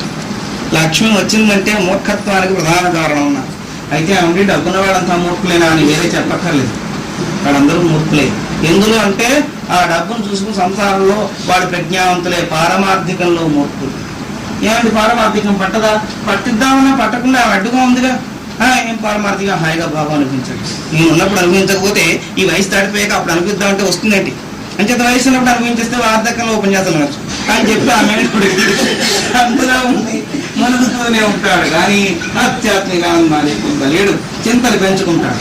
కన్యలు కావాలి, కొడుకులు కావాలి, వాళ్ళకి ఉద్యోగాలు కావాలి, లేదు పెళ్లి కావాలి. ఆ పెళ్లి అయిపోయిన వాళ్ళని వదులుకుంటావా? వాళ్ళ సంతానం కూడా మా దగ్గర ఏంటి తత్కారం మమకారం, ఎంత మమకారమో వాళ్ళకి కనబడదు వాడికి ఇక్కడ దగ్గర. ఆ మమకారం తప్పనే ఉంది, మరి పెంచక తప్పదండి. అది కాక మాకు ఎక్కువ ఉంది, వాళ్ళకి కొంచెం సదుపాయాలు తక్కువ రండి. మా ఇంట్లో అయితే పిల్లలకి మన మనుషులు బాకి మనుషులు అందరూ ఉన్నారు, మేమే చేస్తామని ఇక్కడ తెచ్చి పెట్టిన కోళ్ళలో వాళ్ళ ఉదయం లక్ష్మీ వైభవం. వీళ్ళకి ఎక్కువ డబ్బు ఉండదని వాళ్ళు చూస్తారు. మనం ఇట్లా అత్తారింటికి ఎలా వెళ్ళిపోయాం, మన వంతు మన పిల్లలు అక్కడ పెట్టేస్తే మళ్ళీ వాళ్ళు కూడా తినేసి వాళ్ళు తెచ్చుకోవాల్సిన కూడా తెచ్చుకుంటే వాళ్ళ ఆశపడదు, వీళ్ళ ఆశపడదు. ఇట్లా తెచ్చుకుంటే అని వాళ్ళు పెట్టేస్తారు. వాళ్ళ ఆలోచన వాళ్ళకి తెలియదు. పిల్లలు మన చేతికి అంతారు మనవాడు యాగి పెట్టి తెస్తారని వీళ్ళు పెంచుకుంటారు. అసలు అంతరంగంలో ఉండే హృదయంలో ఉండే విశేషం వేరు. ధనమే ప్రధాన మూలం. గోక్కులు చేసుకుంది ధనం అంతా మూడుని చేసినట్టు ప్రపంచంలో మనకు వస్తువు చేయదు. ధనం ఉండగానే అహం, గర్వం, కర్తృత్వం, భోక్తృత్వం, ఎంత వాడిని కూడా లెక్క లేకుండా చేసి పారేస్తుంది. డబ్బుంటే ఏం బెదిరిస్తున్నావా? అరే నలుగురు వచ్చి కొట్టండి వాడి. ఇవాళ కొట్టేసావు, డబ్బు ఉంది ముష్కరంగా, రేపు ఈ కాళ్ళు చేతులు కళ్ళు కనబడకుండా పోయాయి. అప్పుడు మన గతి ఏమి? కొట్టినప్పుడు ఆనందంగా ఉంది, తర్వాత మనం పడిపోయాక మనకు పట్టే స్థితి ఏమి అని ఆలోచించకూడదు. ఆలోచన లేకుండా చేస్తుంది ఇదే మూర్ఖత్వం అంటే. యశాగీపమే కృత ననిబధ్నాతి దుర్భగ దగ్ధేవ నీతాచార హితస్య పదావతి. కాలు కాలిన దాని వలె ఒక చోట ఆవిడ ఉండలేదు. లక్ష్మీదేవికి ఎప్పుడూ తిరుగుతూ ఉంటే ఆనందం. ఇవాళ వారు కోటిస్తుందండి, వారికి ఏమండి అనం. మళ్ళీ 4 రోజులు పైగా పేపర్లో పబ్లిసిటీ ఏమిటి, వాళ్ళ ఇల్లు అంతకు ముందే తాకట్ల కింద పడిపోయేట. పాపం అనుకోకుండా వారి గర్తాల్లో పడిపోయినారు. మీరు ఎవరైనా సహాయం చేస్తే వారికి అందరికీ దాన ధర్మాలు చేసి మొన్నటి దాకా పేపర్లో ధర్మాలు ఇవి అవి అవి ఇవి ఇవి ఇప్పుడు వారికి మళ్ళీ దానం చేయడం చేస్తేగా, చేయకుండా చేస్తే అంత దోషం మరి లేదమ్మా. రామచంద్ర ప్రభు చెప్పిన విశేషాంశాల్లో చేయకుండా చేయడం అంత గొప్ప కోసం అడ్వర్టైజ్మెంట్. మేము ఇచ్చేసాం, అక్కడ 50, ఇక్కడ 70, అక్కడ 1,25,000, ఇక్కడ 50,000, ఉన్నది నీ దగ్గర 10,000. ఎందుకు ఈ మాటలు? గొప్ప మాటల వల్ల సుఖమేమి? ఈ అబద్ధం ఆడిన పాపం కూడా పెంచుకోవడం, గొప్పది పోయి దోషాన్ని తెచ్చిపెట్టుకోవడం. లక్ష్మీ ప్రాభం అన్న అమ్మవారు అట్లా గంటిస్తుంది. ఆ డబ్బు చేతిలో ఉండగానే కాలుగానే పిల్ల అయిపోతాడు. అది ఏం కదా, ఎక్కడ ఖర్చు పెట్టడం తెలియదు. ఖర్చు పెట్టడం తెలియకుండా అది సద్వినియోగం అయితే పర్వాలేదు, కానీ బుద్ధి అక్కడ శుద్ధిగా ఉంటుంది. అమ్మవారు రాగానే మలినత్వం కలిగిస్తుంది, నీచావేశం కలిగిస్తుంది, దుర్మార్గత్వం కలిగిస్తుంది, దూషణత్వం కలిగిస్తుంది. లౌకికంలో అన్ని తప్పుడు పనులు చేస్తుంది. 10 రూపాయలు ఉంటే మనమే పట్టుకోలేకుండా ఉంటే కోటీశ్వర్ల గతి ఏమి? వాళ్ళ పని కూడా. యాషాహి పదక్రమ జయంతి పరందాహాం పరామృషంగికా సతి వినాశమేవ దత్తేత్తాం అర్ధలేకేన కజ్జలం. దీపాన్ని ముట్టుకుంటే చేయి కాలిపోయి చేతి నిండా మసంటుకున్నట్టు లక్ష్మీ అమ్మవారిని తాగితే మోహం అనే మసంటుకుని అందులో మునిగిపోవడమే కానీ పైకి వచ్చిన వాడు లేడు. అయితే వచ్చిన వారు లేరా? ఉన్నారు. ఎక్కడో మహనీయులు వాడ మీద లెక్క పెట్టవచ్చు. మనుష్యాణం సహస్రేషు కచ్చిత్యసిద్ధై తగుదామపి సిద్ధానాం కసిన్మాం వేత్తి తత్వతః. ఎంతమందులు ఎందరండి? జనక చక్రవర్తిగా చెప్పారు కానీ మరో చక్రవర్తిని చెప్పలేదు. ఏం దశరథాదులందరూ జ్ఞానులు గారా? అయితే అవచ్చు. మా స్వామి గోపాలకృష్ణ భగవాన్ నీవారు అందరూ జనకులతో పోల్చుకుంటుంటారట గృహస్థులందరూ. నేను మాత్రం జనక చక్రవర్తి లాంటి వాడమేనండి, మా హృదయం కూడా అంత అంటే వారు అన్నారు. నిజమే, మీరందరూ జనకులే, 10 మంది సంతానాన్ని, అంతేగాని జ్ఞానానికి కాదు. ఎందుకంటే ఇంతమంది ఉన్నారని చెప్పుకోవద్దు. జనకులు ఎవరు? మీ జనకులు 10 మంది చెప్తారు, మా నాన్నగారు అమ్మగారు. అలా చెప్పించుకుందుకు మీరు జనకులే ప్రకాశిస్తున్నారు, కానీ ధర్మానికి కాదు, న్యాయానికి కాదు, విచారణకు కాదు, అనుభవానికి. కనుక అట్లాంటి అనుభవం పొందాలనుకున్న మోహరూపమే వినాశాన్ని కలిగిస్తుంది లక్ష్మి. లక్ష్మి ఉన్న దగ్గర నుంచి కూడా వాళ్ళ హృదయానికి విశ్రాంతి లేకుండా చేస్తుంది. అయితే కోటీశ్వరుల సంగతి మనకు తెలియదు. ఇందులో రాముడు చెబుతున్న విషయాన్ని మాత్రం విచారణ చేసుకున్నాం. డబ్బు లేనప్పుడే సుఖంగా ఉండండి, వచ్చిన దగ్గర నుంచి మరీ బాధలు ఎక్కువైపోయాయండి. అలాంటారేంటి? హాయిగా ప్రమోషన్ వచ్చింది కాబట్టి, ప్రమోషన్ వచ్చింది, మీ కారు వచ్చింది, మీరు ఎప్పుడెక్కడ పోవాలా ఆ కార్ను కొట్టడం వాడు వస్తాడు, మీరు తీసుకెళ్తుంటారు, బాగుందిగా. ఏం బాగుంది? అంతకుముందు ప్రమోషన్ లేనప్పుడు హాయిగా వస్తూ ఉండేవాళ్ళు, తిరుగుతూ ఉండేవాళ్ళం, ఉన్న దాంట్లో తృప్తుండే.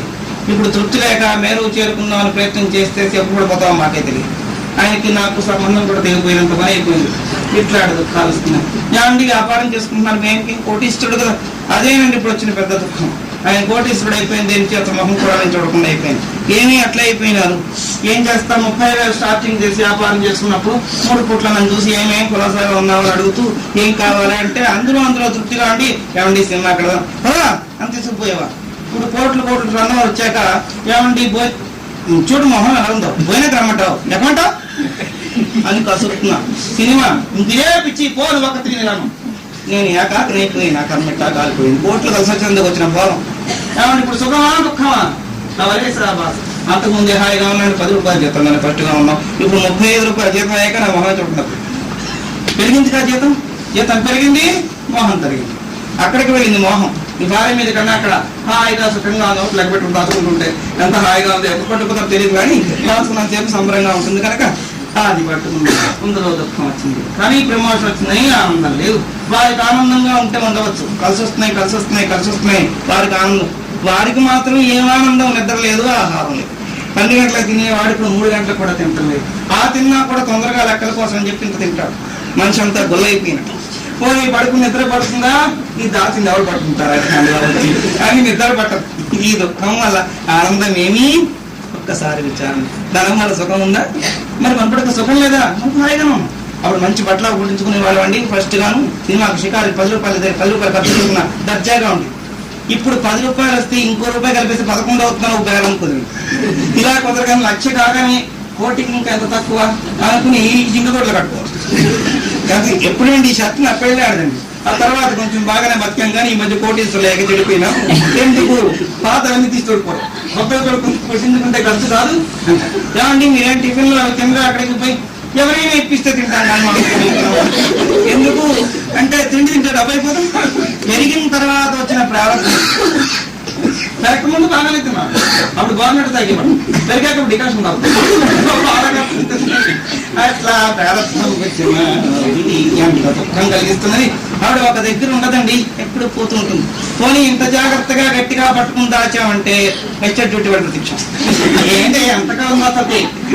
అయ్యో మేము నాలుపడి దాచాం మా కోసమే మేము ఈ పెద్ద కొడుకు.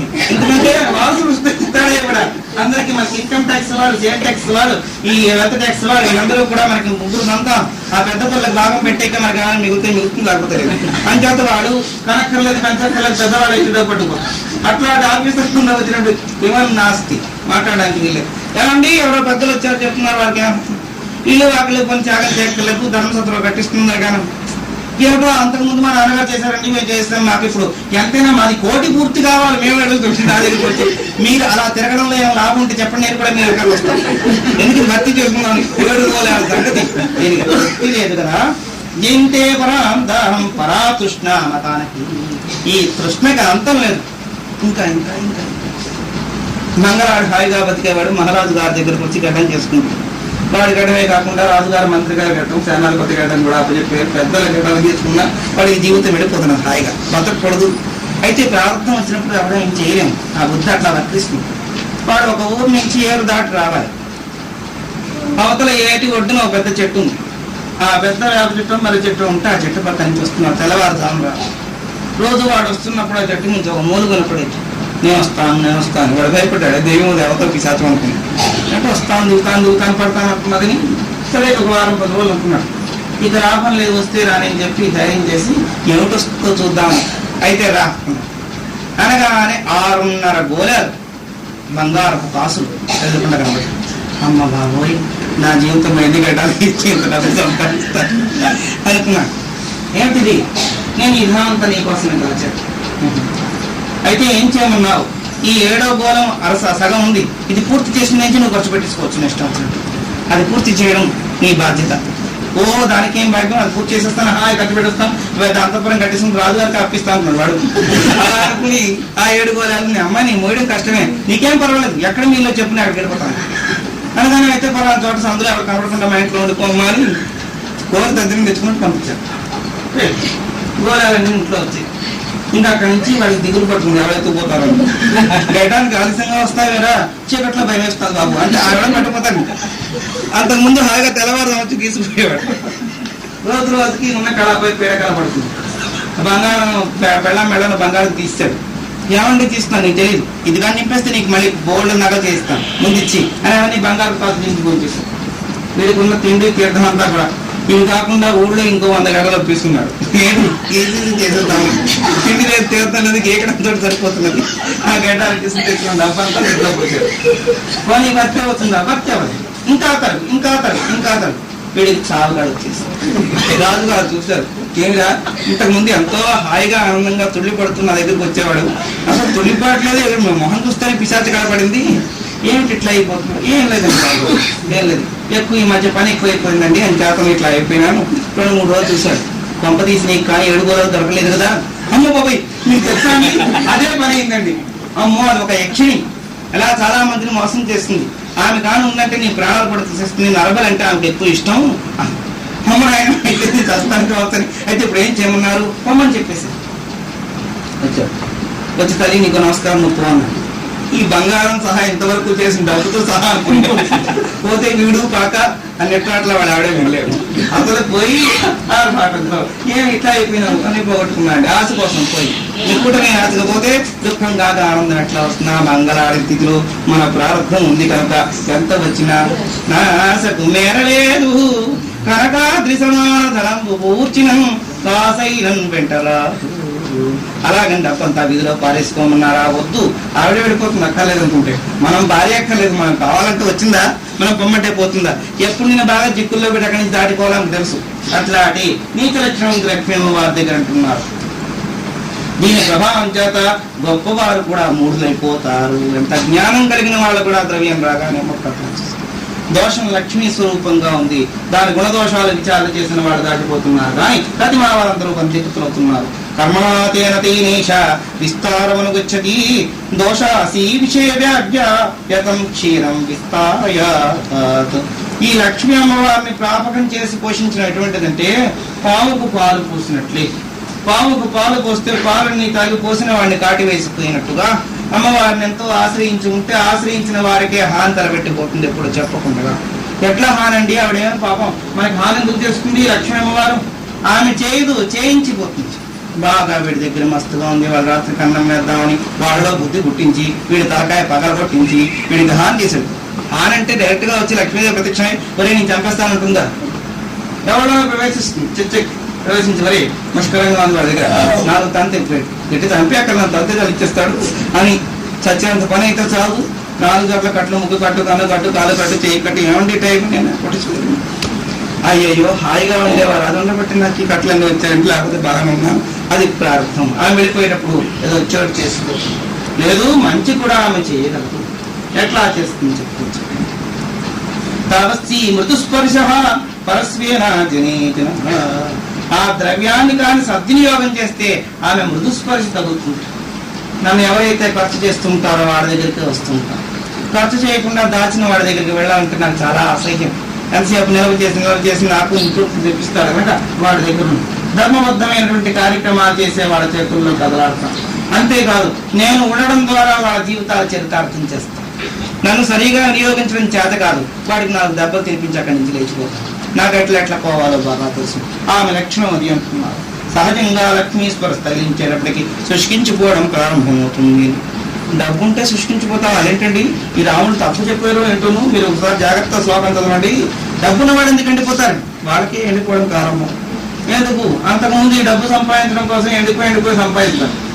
ఎండిపోయిన తర్వాత ఇప్పుడు తన దర్జాగా తిందామని వెళితే బాగా పాచినట్టు వాడు సంపాదిస్తే బంగారు నోటు వాడు తిన్నాడని కొడుకులు మనవలు వచ్చి స్కూటర్లు కొనేసి ఆటోలు కొనుక్కుని కార్లు కొనుక్కుని తిరుగుతుంటే వాడికి అక్కసు గొప్పదిగా అవలేడు. తన రక్తంలో రక్తం, మాంసంలో మాంసం, నరాలు నరం పోపు కనుక ఏమి చేయలేక నీ చెప్తున్నా పెట్రోల్ రేట్ అంత అయిపోయింది, ఊర్లో రేగేస్తున్నారు అని అరుస్తుంటాడు. అరిస్తే వీడు అరుపులు ఎవరికి లెక్క. అలాగే లేండి, కొంచెం మంచివాడైతే అలాగే లేండి అని వాళ్ళకి పని జరిపించేస్తారు. వీళ్ళతో మాట్లాడు. వీళ్ళు మాట్లాడుకుని వాళ్ళు చేస్తుంటే ఇప్పుడు వాళ్ళు మండిపోతుంటారు. సార్ అసలు గౌరవం ఎక్కడుందండి? అప్పుడు వేదాంతానికి వస్తారు. పెద్ద దగ్గరికి వెళ్ళి వేదాంతం ఇంక ఇప్పుడు పిల్లలు లాభం లేండి మనం మండపెట్టినట్టు. మన కాలంలో మా కాలంలో ఇది లేదండి. మా కాలంలో మనకి అప్పుడు సదుపాయాలు అప్పుడు ఉన్నాయి. అప్పుడు సైకిల్ తొక్కొద్దు మన నాన్నగారు అని చెప్పినా సరే తొక్కేసి వెళ్ళి కాలు ఎగరగొట్టేసుకుని ఆ కుమ్మరాల మీద కుప్పల మీద ఎక్కించాడు. అప్పుడు మనకి మన అడిగి వాళ్ళే కదా, మన కన్నవాళ్ళు మన సంగతి తెలియదు కదా. మా కాలంలో ఏం లేదండి. ఇదేంటి మరి అర్థానక్కలు ఈ మణిమంత్ర శ్రీకలు అసలు భరించలేకపోతున్నాం. నువ్వు అలా అనుకున్నావు, మన అమ్మ నాన్న మన గురించి ఎంత అనుకున్నారు రాకేశ్వరని. ఇప్పుడు ఆ ఆలోచన లేదు. అట్లా కార్లు ఎక్కించి స్కూటర్లు ఎక్కించి యాక్సిడెంట్. డబ్బు ఉంటే ఖర్చు పెట్టుకున్నా యాక్సిడెంట్ ఎందుకు చేసావు? నాకు తెలియకుండా ఎక్కించేసాను నాన్న. అయితే ఇప్పుడు కేసు కావాలి నాన్న. డబ్బు అంతా ఖర్చు పెట్టుకుని ఈ ముసలాన్ని తీసుకెళ్తే కానీ పెద్ద తలకాయ కదండి. ఇది ఎవరండి? మేము అయితే జామీన్ చదువుతున్నాం, కొంత డబ్బు కట్టండి. వీళ్ళు అనుభవించింది అనుభవించే కాకుండా ఊళ్ళో అయితే డబ్బు కూడా కట్టిస్తున్నారు. ఇంకా శుష్కించుకోవడం ప్రారంభిస్తారు. శుష్కిపోతారు. బాధ, దుఃఖం, తెలియలేదని గ్రంథి, వాళ్ళు తినేస్తున్నారు. ఏడుపు, ఎట్లా తింటే బాగుంటుందని ఆలోచన. డాక్టర్ గారి దగ్గరికి నేను తినొచ్చానంటే హాయిగా తిందాం, నాకుంది దానిలో ఊరేగా ఉంది. మా పిల్లలందరూ ఏసీ రూమ్లో పడుతున్నా, కొడుకులో పడడం నేను పడుతున్నాను చూస్తాను రండి. అన్ని టెస్టులు చేసి చూసిన తర్వాత ఏమండి ఏసీలో పడుకుంటే మీకు హార్ట్ వీక్నెస్ ఉంది కొంచెం, మరి చెప్పలేము. 10 ఏళ్ళు చూసుకోవాలనుకుంటే ఏసీ వద్దు, లేదు మీ ఇష్టం రేపాయలు ఉన్నాయి పోదాం అనుకుంటే రేపు పోవడానికి ఏసీ కూడా కట్టించుకోవాలి. అమ్మ ఆయన ఈ డబ్బుంటే వాళ్ళే తుకబడతారు, కట్టినందుకు వీల్లేదు. మరి ఏమైనా తిందా స్వీట్ హాట్ అదే అసలు పడండి. హాట్ మీకు అసలు పడకుండా పోయింది, ఆ లక్షణం ఏం తెలుస్తున్నది. స్వీట్ తిన్నారా, ఇప్పుడు షుగర్ అందరికి మీకు పూర్తిగా ఉంది, పెర్సెంట్ దాటిపోయి. అంటే షుగర్ ఉంది, బీపీ ఉంది, మరొకటి ఉంది. ఉప్పు కారం తిన్నారా మీకు బీపీ రైజ్ అయిపోతుంది. ఎప్పుడైనా మధుర పదార్థం తిన్నారా షుగర్ రైజ్ అయిపోతుంది. నేను చెప్పలేము, ఇంతవరకు టెస్టులో దొరికిన ఇవి. తర్వాత మీ అదృష్టం ఎలా ఉందో తినేస్తా అంటే తినేయండి. మీరు వెళ్ళిపోవాలనుకుంటే నిస్సందేహంగా సాగుకు మరపట్లా కష్టపడక్కర్లేదు. ఏ రోగం వాళ్ళ రోగానికి మందుగా తినేస్తే బాగా వచ్చి కొట్టేస్తాడు. అట్లా పోవాలనుకుంటే ఇంకేం చేస్తాడు, తినేవాడి మొహం చూసి నాలుగు నాకుంటున్నాం. ఇది శుష్కమైపోవడం అంటే. కొడుకులో మనం తింటున్నాం, తాతగారండి చీట ఎంత బాగుందా అని వాడు తింటాడు. బాగుంది మీరు తింటారా, తినకూడదు అంటే భయం, సాగు మీద ఉండే భయం చేత మనవాడు ఐస్ కూడా తింటే వీటికి జవాబు. ఐస్ క్రీమ్ తింటే చచ్చిపోతాం కానీ ఐస్ కూడా తినకూడదని అమ్మో డాక్టర్ గారు సజెషన్ మళ్ళీ గుర్తొస్తుంది. ఏమండి చలవ పదార్థం తాకిందో మీ పని కోరుందా, తాతగారు మీరు తింటారు వద్దులేదు, నన్ను వద్దు నువ్వు చంటు వాడు తిందామన్నా. ఇది శుష్కీభూతం, ద్రవ్యం లేదా, అనుభవించే వయసు లేదా ఉంది. అర్హత గల ఇంద్రియాల ప్రజ్ఞ పోయి. ఏమండి ఎట్లా పోయింది, అంతకు ముందు ఇట్లా కష్టపడి సంపాదించాను, ఇప్పుడు తిందాం అనుకునే వయసుకి వాటికి పలచబడిపోయి స్థితి వచ్చింది. నా పరిస్థితి ఎలా ఉంది, ఎండిపోతుంటాడు మనిషి. ఎండిపోవడమే కాదు, ఆలోచనతో తలంతా పండిపోతుంది. చిన్న వయసులోనే మీకు పాపం చుట్టంతా పడిపోయింది, ఏం చేస్తాడు, ఆలోచనలు ఎక్కువ పాట అయిపోయింది. చిన్న వయసు ఏమిటండి అంటే ఆలోచనలు ఎక్కువగా ఉంటే పోతుంది, పండిపోతుంది, దుఃఖం కలుగుతుంది. అంతేకాకుండా కళాశ్య పేషల పదవస్తీన వాంసుమయా శ్రీయాతి మాలినాకృత మలినమైపోతాట మనిషి మనస్సు అంతా. ద్రవ్యంతో మలినత్వం వచ్చేస్తుంది, శుద్ధత్వం పోయింది. అంతకుముందు ఎక్కడికైనా రామకృష్ణ అంటే పోయేవారు, ఎక్కడికైనా పోతూ ఉండేవారు, ఆనందంగా ఉంటూ ఉండేవారు, విచారణ చేసుకుంటూ ఉండేవారు. ఈ ద్రవ్యం పెరిగేటప్పటికల్లా ఎక్కడికి వెళ్ళడానికి భయం. ఏమండి ఉపన్యాసానికి వస్తారా, ఇద్దరం పోతే కంపౌండ్ చూస్తారే, నువ్వు వెళ్తాడు. పోనీ నేను వెళ్ళొచ్చాను మీరు వెళ్తారా, నాకు వెళ్ళి అక్కడ ఏం బాధపడలేదు. మీకు అర్థమైంది కానీ ఇప్పుడేం అర్థం అవ్వట్లేదు. ఎందుకు ఇది ఎవరైతే పోతారు భయం. నేను ఉంటాను ఇంట్లో, వాడే పెద్ద కాపలా కాడి కానీ అలా చూసుకుంటుంటా గంట తిరుగుతుంది. నేను ఉంటాను, నువ్వు వెళ్ళి మళ్ళీ ఎంతో గంటకు వచ్చాయి, అసలే పెద్దవాడిని అయిపోయింది సుమా, నువ్వు అపరాధం తమైపోయి ఎందుకు రాకుండా పోతే నాకు కళ్ళు తిరుగుతుంది. అట్లా వెళ్ళినా ఒక వెనకాతలు ఒక వదంతి పెట్టుకుని వెళుతూ ఉంటాడు. జీవితం పాపం సార్థకం చేసుకోలేడు. ఆ వెళ్లే వాళ్ళకి కూడా హెచ్చరికలు చేస్తాడు, బహుపరాకులు వేగంగా వచ్చేస్తుమా అక్కడ నాకు వీలేదు అంటే ఏంటో. నిన్న మొన్న కూడా ఆలస్యం అయిపోయింది, అక్కడ వారు బాగా చెప్తున్నారు, నా ప్రాణం ఇక్కడ పోతున్నాడు, నువ్వు లేకపోతే నాకు ధైర్యం లేదు అంటే భీతి భయావహం అయిపోతుంది హృదయం. ఎవరో ఒకరు తోడు ఉంటూ ఉండాలి. అంతకుముందు 10 మందికి తాను ఒకడే తోడుగా ఉండేవాడు. ఇప్పుడు ఏమండి దృఢంగా ఉండాలి, మీకేం భయం, శరీరం బాగానే ఉంది కానీ మనసు ఎందుకో పేలం అయిపోయిందండి, ఏదో తెలియని భయం ఎప్పుడేమైపోతుంది. నా స్త్రీ సుఖా భగవాన్ దుఃఖైవ హి వర్ధతి గుప్తా వినాశనం దత్తి మృత్యుం వృషలతాయదా. వినాశకారమైన విషవతను పెంచుకున్నట్టే డబ్బుని పెంచుకోవడం. ఇప్పుడు మనీ ప్లాంట్స్ పెంచుతున్నారు, ప్లాంట్ పెరుగుతున్నా కానీ మనీ పెరగలేదు. ఇవి ఇంటి నిండా దరిద్రం ఒకే, పెరిగిస్తే ఆకులన్నీ కలకలలాడుతుంటాయి పచ్చగనం. అక్కడ ఇంకా మనీ వస్తుందో లేదో కానీ గంగళి పురుగులు ఇంకో పురుగులు నివాసం, వాటి కల్పించి ఇంకో రోగం దానివల్ల కూడా రోగాలు వస్తున్నాయన్న సగం మంది పీకేశారు, ఇంకా సగం మంది ఉంచుకున్నారు. ఎప్పుడైనా కలిసి వస్తుందేమో అని. ఆశాపాశముతాకడు నిడుపు లేదు అంతం. మనీ ప్లాంట్ లాగే ఈ పెంచుకోవడం మొక్కని తెచ్చి పెంచడం, దానికి పువ్వు ఉండదు, కాయ ఉండదు, వాసన ఉండదు, వలకాడు ఉండదు, పచ్చ కనబడుతూ ఉంటుంది. అలాంటి పాదం పెట్టుకుంటే లక్ష్మి స్థావరం. లక్ష్మీ అమ్మవారు ఎట్లా ఎవరికి పనికి రాకుండా అక్కడి నుంచి లేచిపోతూ ఊరందరికి ఉపకారంగా ఉంటుందో అలాగనే మనీ ప్లాంట్ కూడా పచ్చగా కనబడుతుంది, కానీ ఉన్న వాళ్ళ పచ్చగా ఉంచుతుందో లేదో మాత్రం తెలియదు. అట్లా వేకక్కర్లేదు, ఉంటాం పెంచుకోండి సంగతి. విషలతని పెంచుకున్నట్టే ద్రవ్యం పెంచుకుంటే అని. అయితే ద్రవ్యం ఉండకూడదు, ఉండాలి. ద్రవ్యానికి 3 రకాలు భాగం ఉంది, 2 రకాల క్షీణత ఉందని చెప్పుకోవచ్చు. ఆ భాగం ఏమిటి, త్యాగం, భాగం 2. ఆ 2 రకాల భాగాలతోటి ఇప్పుడు బాగా తింటాడు, అనుభవిస్తాడు, ఉన్న దాంట్లో తృప్తిగా తింటాడు, హాయిగా వస్త్రధారణం చేసుకుంటాడు, చికాకు సినిమాలు పోతాడు. ఎవరైనా అడుగుతారు, నాకు ఉంది తింటున్నాను హాయిగా ఉంది.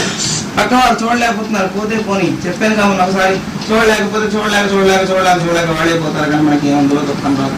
అయితే దాని తాలూకు ఎఫెక్ట్ కొంత కనబడుతుంది కనుక దాన్ని తీసుకునే ఉపాయం కూడా మనకి చెప్పారు కదా. ఉప్పు పప్పు నీళ్ళు 20 సంవత్సరాలు పోస్తూ అది చేసుకుంటూ ఉన్నాం, మళ్ళీ తీసుకుంటూ ఉన్నాం, నిరంతర కృత్యం. ఇది భాగం, త్యాగం. ఇప్పుడు సుఖంగా ఉండడం కోసం, అనుభవించడం కోసం ఎట్లా ఏర్పాటు చేసుకున్నావో రేపు మళ్ళా కన్ను మూసి ఇంకొక దగ్గర జన్మకు వస్తే కూడా సుఖంగా హాయిగా ఆనందంగా ఉండడం కోసం డిపాజిట్.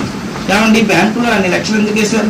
ఏమో కాలు చెయ్యి అవకైనప్పుడు అప్పుడు తీసుకు వాడుకుందామని అన్నట్లు ఇప్పుడు త్యాగైనకేన అమృతత్వం మానసు త్యాగం వల్ల అందుకోసం దాచిపెట్టుకునే ధనాన్ని, ఆ దాచిపెట్టుకున్న ధనం వల్ల సుఖం పొందడానికి వచ్చింది త్యాగం. ఒకటి భోగం, రెండు త్యాగం. మరి మూడు దుఃఖాలు ఏమిటండి? నువ్వు దాచుకున్నావు, ఎవరికి పెట్టకుండా ఏం చేయకుండా హాయిగా ఉందామని ఆలోచనతో పాపం దాచిపెట్టుకున్నావు. తుదపు దొంగలతో నదురులతో. ఒకటి ప్రమాదం, దొంగల వల్ల ఎత్తుకుపోబడుతుంది.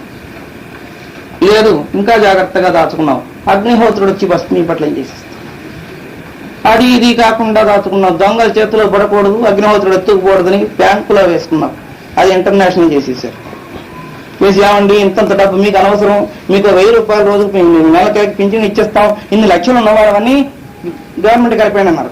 అయ్యో దేవుడా, కోరు తీసుకెళ్లి బ్యాంకులో వేసి వాళ్ళకి లిస్ట్ అంతా చూపించేంతుందని చూపించకపోయినా బాగుంటుంది. ఎట్లా పోవాలి? గవర్నమెంట్ లో ప్రభుత్వం లాక్కోవాలి, దొంగలైనా అపహరించాలి, అగ్నిహోత్రమైనా దగ్ధం చేయాలి. ఈ 3 రకాల నష్టం ఉంది కనుక ఆ 3 రకాలుగా నష్టపడే కన్నా పూర్ణ విశ్వాసంతో ఇప్పుడు అనుభవించడం, మరలా జన్మకు దాచుకోవడం చేస్తే ఆ ద్రవ్యం మన శుద్ధత్వం వస్తుంది అని హెచ్చరిక చేస్తున్నారు స్వామి రామచంద్రుడు. శ్రీమానజనింజ సూరస్యాన్యకస్తదా సమదృష్టిం ప్రభుస్తైవ దుర్లభ పురుషాస్తయ్య. లోక నిందితులు లేని ధనికుడు లేట.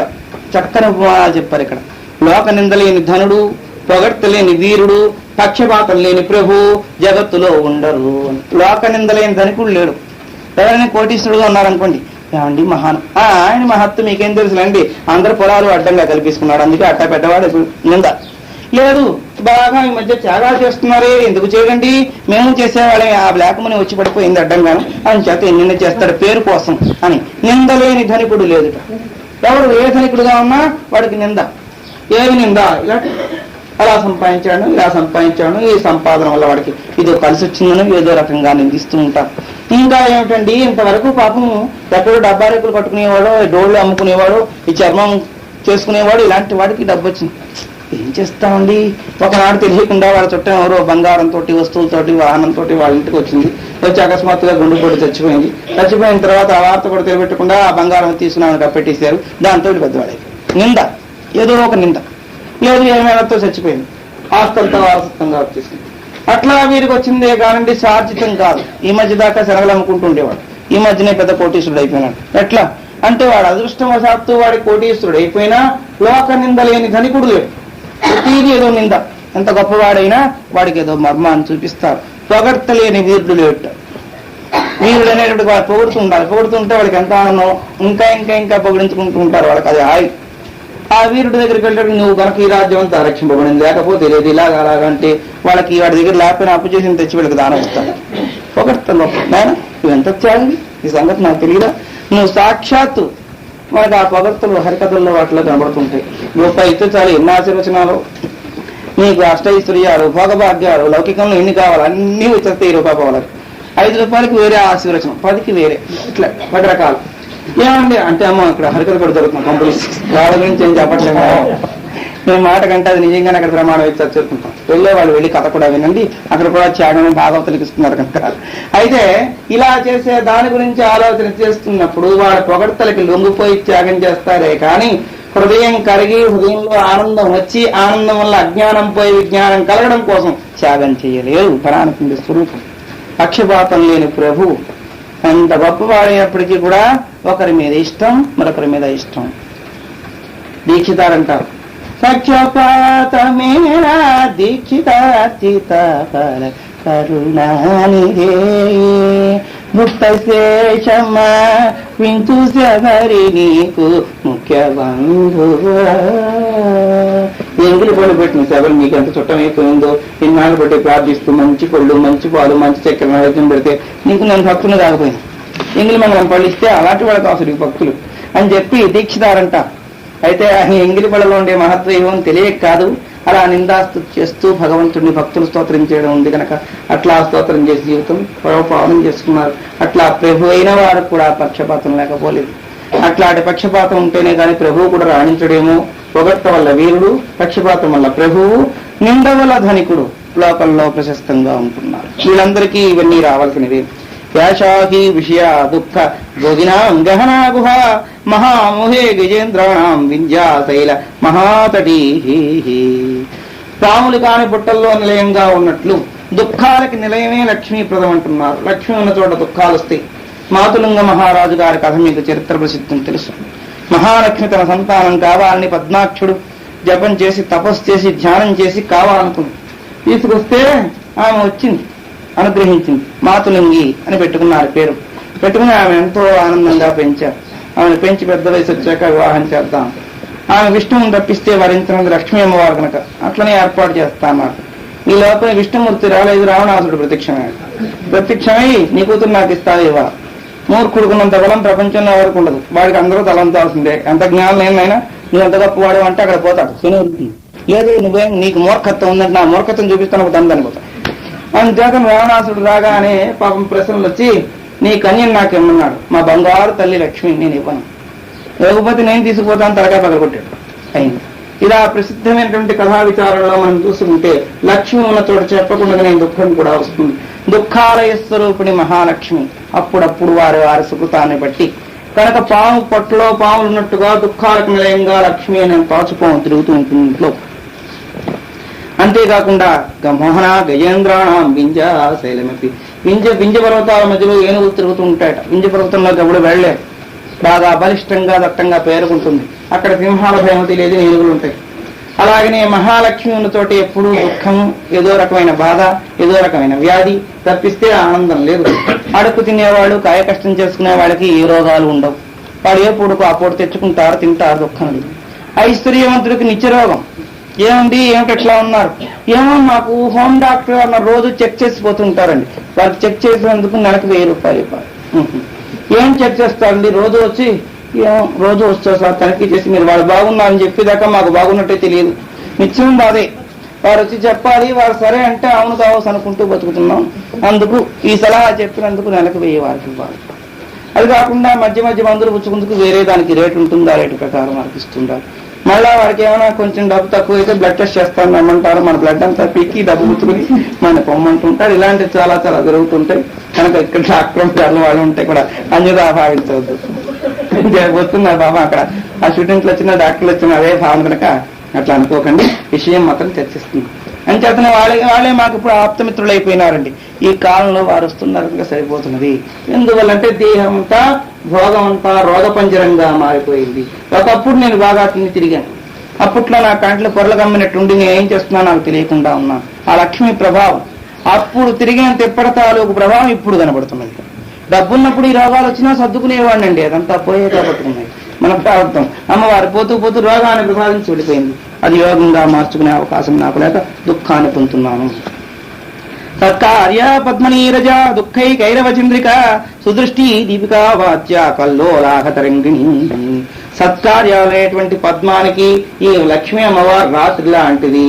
రాత్రిపూట కమలాలు వికసించి ముడుచుకుపోతాయి. సత్కర్మ చేద్దామంటే చాలుట అమ్మవారికి బుద్ధి పుట్టదు. ఏం సత్కర్మ చేస్తాలేదు. వారికి వీరికి దానం చేసేది ఒక ఆటో కొనుక్కున్నాం అంటే మళ్ళీ ఇంకా డబ్బు పోగవుతుంది. ఇంకేమైనా చేద్దాం అనుకున్నాం, సత్తరొక్క దీనికి రాసిద్దాం అనుకున్నాం, లేదు దాన ధర్మాల్లో 25,000 20,000 అడిగితే అక్కడికి ఇద్దామని మనకు బుద్ధి పుట్టింది, ఇద్దాం అనుకుంటున్నాం. ఈ లోపల వచ్చి ఎంతకని చేసిన దానికి అంతే ఉంది. ఒకసారి కానీ నువ్వు చేయడం మొదలు పెడితే చిమల బాగా వచ్చి పడిపోతారు. చేసేవాళ్ళందరికీ చేయలేక ఉన్నదంతా అమ్ముకోవాల్సి వస్తుంది. కనుక తస్మా జాగ్రత్త అని హెచ్చరిక చేస్తుంది. బుద్ధి అట్లా కలగ్గని చేసే త్యాగం చేయలేడు. ఇట్లా కల్లోల హృదయం అయిపోతుంది. దానికి ఎవ్వరికీ కూడా శాంతి లేదు అని చెప్పి రామచంద్ర ప్రభు. అయితే శాంతి లేకపోలేదు, విచారణ వల్ల మాత్రం ఆ శాంతి అనుభవాన్ని పొందవచ్చు. లక్ష్మీ వైరాగ్యులతో తెంచేటువంటి మంచున్నారు. లక్ష్మీ అమ్మవారి కరుణతోటి భోగభాగ్యాలు కలిగేటప్పటికీ వైరాగ్యం నశించిపోతుంది. ఎంత విరాగంగా ఉన్నవాడైనా సరే ఆ లక్ష్మీ సంపదలు కలిగేటప్పటికల్లా విరాగం ఎక్కడెక్కడ పటాపంచలై దుఃఖం నుంచి ఆనందంలోకి వచ్చేస్తారు. ఇంతకుముందు బాగా ఉండేవారు పాపం విచారణ చేస్తూ. ఈ మధ్య విచారణ అది చేస్తున్నారా అండి? మీ ఇంట్లో వారానికి ఒకసారి భజనలు పెట్టేవారు పెడుతున్నారా? మనం పెట్టేవాళ్ళండి. కలిసి చేత ప్రసాదం కూడా ఖర్చు అనే భావన వచ్చింది. అని చేత మేము అనుకున్నానండి. ఎక్కడైనా భజన చేస్తే వెళ్ళిపోతున్నాం. వాళ్ళు ఇస్తే మనం తిని వచ్చేవచ్చు, మనం మెంట్లో పెట్టుకున్నాం అంటే ఖర్చు అవుతున్న ఉద్దేశంతో అట్లా చేస్తున్నానండి. ఇదంతా లక్ష్మీ ప్రభావం. హిమం వైరాగ్యవల్లీన వికారో లోలుగాయామిని రాహుం దంష్ట్ర వివేకేందు సౌజన్య భోజచంద్రిక. వైరాగ్యం అనేటువంటి మంచు కామాది వికారాల గుడ్ల గోబలకి రాత్రి లాంటిది. కామం, క్రోధం, స్తంభం, దర్పం గుడ్ల గోబలకి రాత్రి పుట్టే బాగా కళ్ళు కనపడతాయి. అట్లాంటి గుడ్ల గోబలకి రాత్రి రాత్రి కాలం ఎట్లా వినియోగపడుతుందో కామాది వికారాల గుడ్ల గోబలకి ఈ ధనం అంత బాగా వినియోగపడుతుంది. తప్పుడు పనుల్లో బాగా పెడుతుంది. సంపాదించడం 100 రూపాయలైనా ఏ పేకాటకో వెళ్ళి 300 కాల్చుకు రావడం. ఏం అట్లా చూసి మా ఇష్టం, మీ ఇష్టం ఏంటో అలా చేస్తే సంసారం ఏమైపోవాలి, ఏమైపోతే ఆ బుద్ధి అట్లా వక్రించి అలాంటి కర్మంలో పెడుతుకుపోతూ ఉంటుంది. లక్ష్మీ ప్రభావం అంట వైరాగ్యం కలిగినవాడు. ఇంద్రధనస్సులో రంగులు ఎంత చంచలమో వీళ్ళ జీవితం అంత చంచలంగా చేసేస్తుంది. క్షణక్షణమినేవా, క్షణక్షణానికి కూడా మార్గానికి అడ్డుపడుతూ ఉంటుంది. చాపరా విచిత్రాణో నాంకులీ నకులేన చ విప్రం లంబా తాత్పర్య జితోగా మృగతృష్ణిక. చేపలు ఏం చేత అడవిలో పక్షులు జంతువులు కట్టుబడ్డట్టుగా ఇక్కడ జన్మ కర్మల తాలూకు లాంపత్యం కూడా నశించిపోతుంది. ఉత్తమ బ్రాహ్మణుని కానీ, వైశ్యుని కానీ, క్షత్రుని కానీ, శూద్రుని కూడా ఉండదు. నీచుల దగ్గరికి లక్షణం వారు ఎక్కువ వెళ్ళిపోతున్నారు. ఆ నీచుల్ని సేవించేనా డబ్బు సంపాదిద్దామని పెద్దవాళ్ళందరూ నీచుల దగ్గరికి వెళ్ళిపోతున్నారు. ఇట్లా లక్ష్మీ ప్రభావం చేత జాతి మత ధర్మాన్ని కూడా తప్పిపోయే అవకాశం ఉన్నదంటున్నారు. సత్కులంలో జన్మించిన వాడు కూడా మోసగించబడతాడు. అప్పుడప్పుడు వారు కూడా కిందకు దిగిపోతూ ఉంటారు. పడిపోయి విరిగిపోయిన తరంగంలాగా ఎంతెత్తుకో వెళ్ళి విరిగిపడిపోతూ ఉంటారు, దుఃఖాన్ని అనుభవిస్తూ ఉంటారు. నాణ్యేన హృతార్థి దురదీపాపరీలీనత పశ్యామస్యావ్యా లక్ష్మీన్ కించిత్ దుఃఖాలయే సుఖం. పరవంచన ఇత్యాదుల పాపం చేత ఈ లక్ష్మీ అనుభవాన్ని పొందిన వారు ఎవరండి? ఉన్నంత వరకు అనుభవించడం కోసం చెప్పి వారు సంపాదిస్తూ ఉంటే పర్వాలేదు, సంపాదించకపోతే అందరూ నిందిస్తారు, కొట్టిస్తున్నా కూడా. యావద్వితో పార్జన సక్తః తవ నిజ పరివారో రక్తః కశ్చాజ్జీవతి జర్జర దేహే కశ్చాజ్జీవతి జర్జర దేహే వార్తం కోపి న పృచ్చతి గేహే భజ గోవిందం గోవిందం భజ మూఢమతే. ధనస్వరూపాన్ని విచారణ చేస్తూ ఆచార్య భగవత్పాదుల వారంటారు భజగోవింద శ్లోకాల్లో, భారతం కోపి నపృచ్చతి గేహే. ఇంట్లో ఉండగానే మీరు కుశలంగా ఉన్నావా అని అడిగేవాళ్ళు కూడా ఉండరు. ఎందుకుండరండి? యావద్విత్తో పార్జన సక్త తావన్ నిజ పరివారో రక్త. ఎంతవరకు నువ్వు సంపాదిస్తుంటావో అంతవరకు నీ పరివారం చెప్పడానికి వీల్లేదు. అన్న కొడుకులు, చెల్లి కొడుకులు, పెళ్ళాం తమ్ముళ్ళు, పెళ్ళాం బామృతులు, వీడు బామృతులు, వాళ్ళ బామృతులు, ఇంకా చుట్టాలు అందరూ చేరిపోతారు వీడి దగ్గర. ఏమండి మీకేమిటండి మా ఆట వాళ్ళ ఒకటి తింటే మీకు తరిగిపోతుందా? అన్నీ అయిపోయి దూరం అయిపోయింది. వీడికి ఏ పక్షవాత వచ్చి మంత్రంలో ఉంటాడు. ఇప్పుడు కన్న కొడుకులు పలకరించరు, కూతుళ్ళు పలకరించరు. ఒకవేళ వచ్చినా ఒకరోజు ఉంటారు, 2 రోజులు ఉంటారు. నిత్యం చచ్చేవాడి గంటకు నేడుస్తా ఉండి, ఏమండి మీ నాన్నగారు పాపం మంచంలో ఉన్నారు, ఇంకా పోకుండా ఉన్నారు విసుగు. ఎందుకండి విసుగు? ఏంటండి మా ఆవిడకి అసలే ఒంట్లో బాగా నేడుస్తుంటే ఆయనకి అస్తమాటికి అందులోనే అన్నీ అవుతుంటే చేసాం ఒక వారం 10 రోజులు ఏదో అందంగా. ఏంటిది అస్తమాటికినా అంటే 2 రోజులు పోతాడు, ఆ గ్యారెంటీ ఉందా? అది ప్రార్థన చెల్లద్దు. యావద్విత్తోపార్జన సక్త తావన్ నిజ పరివారో రక్త. అంతవరకు పరివారం అంత బ్రహ్మాండవర్తులు అయిపోయినా మా నాన్నగారు లేకపోతే ఉండండి, మా అమ్మగారు లేకపోతే ఉండదండి. నమ్మకంగా చేసేవాడు వీళ్ళిద్దరే. సంపాదించడానికైనా చేసి పెట్టండి. ఇవిడి బాగా చేసి పెడితే తిని చికాలకి శివనకపోయి వాళ్ళకి ఏమైనా కొంచెం కాలకి చేయకాయి లేవలేకపోతే అమ్మా పోనీ హాస్పిటల్లో జాయిన్ చేసి ఏంటి అంటే ఏంటి అక్కడ నర్సులే చేస్తారు వీళ్ళకి పెంపండు కూడా. లేకపోతే ఇంకా తెలివైన వాడైతే అమ్మ ఈ మధ్య కొత్తగా కొన్ని రూల్స్ వచ్చాయి, కొన్ని వేలేదో కడితే ప్రేమ సమాధానం జాయిన్ చేసుకుంటున్నాం. అలాగేదో చనిపోతుంది ఒకసారి ఆ 10,000 పూజేస్తే ఇంక వీళ్ళ మొహమ్మను చూడక్కలేదు టింగరంగానే ఉండొచ్చని అనగా ఏమంటే మేము పెర్మిషన్ తీసుకుందనుకున్నా పని ప్రేమ సమాధానంలో జాయిన్ చేసిన అయ్యో నా కర్మ ఏం కాదు, నేను ఎంత కష్టపడి ఇల్లంతా కట్టుకుని వాకలంతా ఏర్పాటు చేసుకుని నువ్వు భాగ్యం సంపాదించుకుంటే యావద్విత్తోపార్జన సక్త. నువ్వు ఆర్జించినంత వరకు మేము మాత్రం ఏం తక్కువ చేసాం? నువ్వు సంపాదిస్తున్నంత వరకు అడుగులకు మడుగులు ఇస్తాం. నువ్వు అక్కడ కాఫీ అందించమంటే అక్కడికి అందించావు. నీకు పళ్ళు కావాలంటే వెంటనే అర్ధరాత్రప్పుడు లేచి పళ్ళు తీసుకొచ్చి ఇస్తుండేవాళ్ళం. కాళ్ళు పిసకాలంటే నేనే కాదు నా పెళ్ళం పిల్లలతో సహా పిసికిసేవాళ్ళం. ఇప్పుడు నువ్వు పడిపోయావు మానేసి. తావన్ నిజ పరివారో రక్త. అందరూ సంతోషంగా ఉన్నారు. ఇప్పుడు మాట ఈ జీవితం శాశ్వతంగా ఎవరికి ఉంటుందండి? ఎవరికైనా బాండ్ ఉందా? ఇది పడిపోదునే బాండ్ ఉన్న మహనీయుడు ఏడు చూపించండి. పశ్చాజ్జీవతి జర్జర దేహే వార్తం కోపి నపృచ్చతి. ఎప్పుడైతే శరీరం బదబద వణికిపోతూ మనతో లోపడిపోతుందో వార్తం కోపి ఏమండి నాన్నగారు ఎలా ఉంది నా అడిగేవాడు కూడా ఉండరు. నా పృచ్చతికే ఎందుకున్నాడు శనివాడు ఇంకా పోకుండా ఇలా ఇంకెన్నాడు ప్రాణం తీసేస్తాడు. 6 నెలలు అయిందండి బాబు, చూస్తూనే ఉన్నాం. ఎప్పుడైనా పోతాడా ఇల్లు వాకిలు కడిగిస్తున్నాం 100 మొదలు పడదాం అని ఆయన పోవటం లేదు నాయన. ఇది మాకు పట్టే దుర్దశ. ఇది వాళ్ళకే కాదు, రేపు మనకు కూడా మనందరికీ పాఠం. ఇప్పుడే ఎంచుకున్నాం అనుకోండి, అప్పుడు వాడు తిట్టినా కష్టం ఉండదు. వాళ్ళకన్నా ముందు మనమే తిట్టేసుకుంటే వాళ్ళు తిట్టాలని దుఃఖం మనకి రాదు. అలాగా ఆయన మాకు ఎప్పుడో తెలుసు, శంకరాచార్య స్వామి మాకు ముందే చెప్పారు మీరు ఎలా తిడతారని. అని చెప్పి మీరు తిట్టినా మాకేం బాధలేదు, తిట్టండి. కొట్టినా కూడా పర్వాలేదు, ఎందుకంటే మేము ముందు తెలుసుకున్నాం ఎప్పటికైనా కొట్లు తిట్లు వస్తాయి ఈ దేహానికని. ఈ దేహం ఎందుకు వచ్చింది, ఎక్కడి నుంచి వచ్చి వాటికి. ఎప్పుడైతే దేహంలోకి వచ్చామో అప్పుడు అందరి చేత అగచాట్లు పడ్డానికే దేహంలోకి వచ్చామని తెలుసుకున్నాక మరి దుఃఖం లేదు. నా పృచ్చతికే ఊహన్నా ఉంటే అడుగుతారా కనుక దుఃఖం దుఃఖం దుఃఖం దుఃఖం దాత ఏముంది. రామచంద్రుడు ఎంత విచారణ చేస్తున్నారు మహనీయులు. దూరేణోస్తారిత లక్ష్మం పునరేవా తమరాధ దేహే అహో బతాశ్లిషతీవ నిర్లజ్జ దుర్జనాసురా. పతివ్రత అయిన స్త్రీ భర్తని విడిచిపెట్టకుండా భర్త ఎన్ని దోషాలు చేస్తున్నా సరే ఆ దోషాన్ని సహించి ఉన్నట్టు ధర్మదేవత రక్షిస్తుంది. కానీ ప్రతిమ ఏమీ రక్షించవు. ఆ పతివ్రత ధర్మం అనే పతివ్రత ఈ జీవుని సంస్కరించి ఉత్తమ లోకాలకు పంపించాలి. కానీ లక్ష్మి అనే ఉంది చాంచల్యస్తే ఈమె ఉంపుడు కత్తిట. ఉంపుడు కత్తి అంటే ఆ పేర్లోంది వెలయాలు, అంటే వెలకి వచ్చే ఇల్లాలని. ఇంటికి ఉండి ఇంటికి కాపలా ఉండి వీళ్ళు చచ్చినట్టు చాకరీ చేసి వీళ్ళకి ఏం కావస్తుంది అమర్చి పెట్టేది ఇల్లాలు. ఆమె వెలకి మాత్రమే వస్తుంది. ఆలే అంటే భార్యగా ఉంటుంది, ఆ డబ్బు పూర్తయిపోగానే బొమ్మంటుంది. అట్లా వెలయాలు లాంటిది మహాలక్ష్మి అని చెప్పి రామచంద్ర ప్రభు లక్ష్మీ స్వరూపంలోను ఆయుర్దాయంలో ఉండేటువంటి విషయాంశాన్ని చెప్పుకొచ్చారు. కాల స్వరూపంలో ఉండే విషయాల గురించి చెప్పుకొచ్చారు. ఆయుర్భాగ్యం ఎంత క్షణికమైందో రేపు విచారణ చేస్తారు.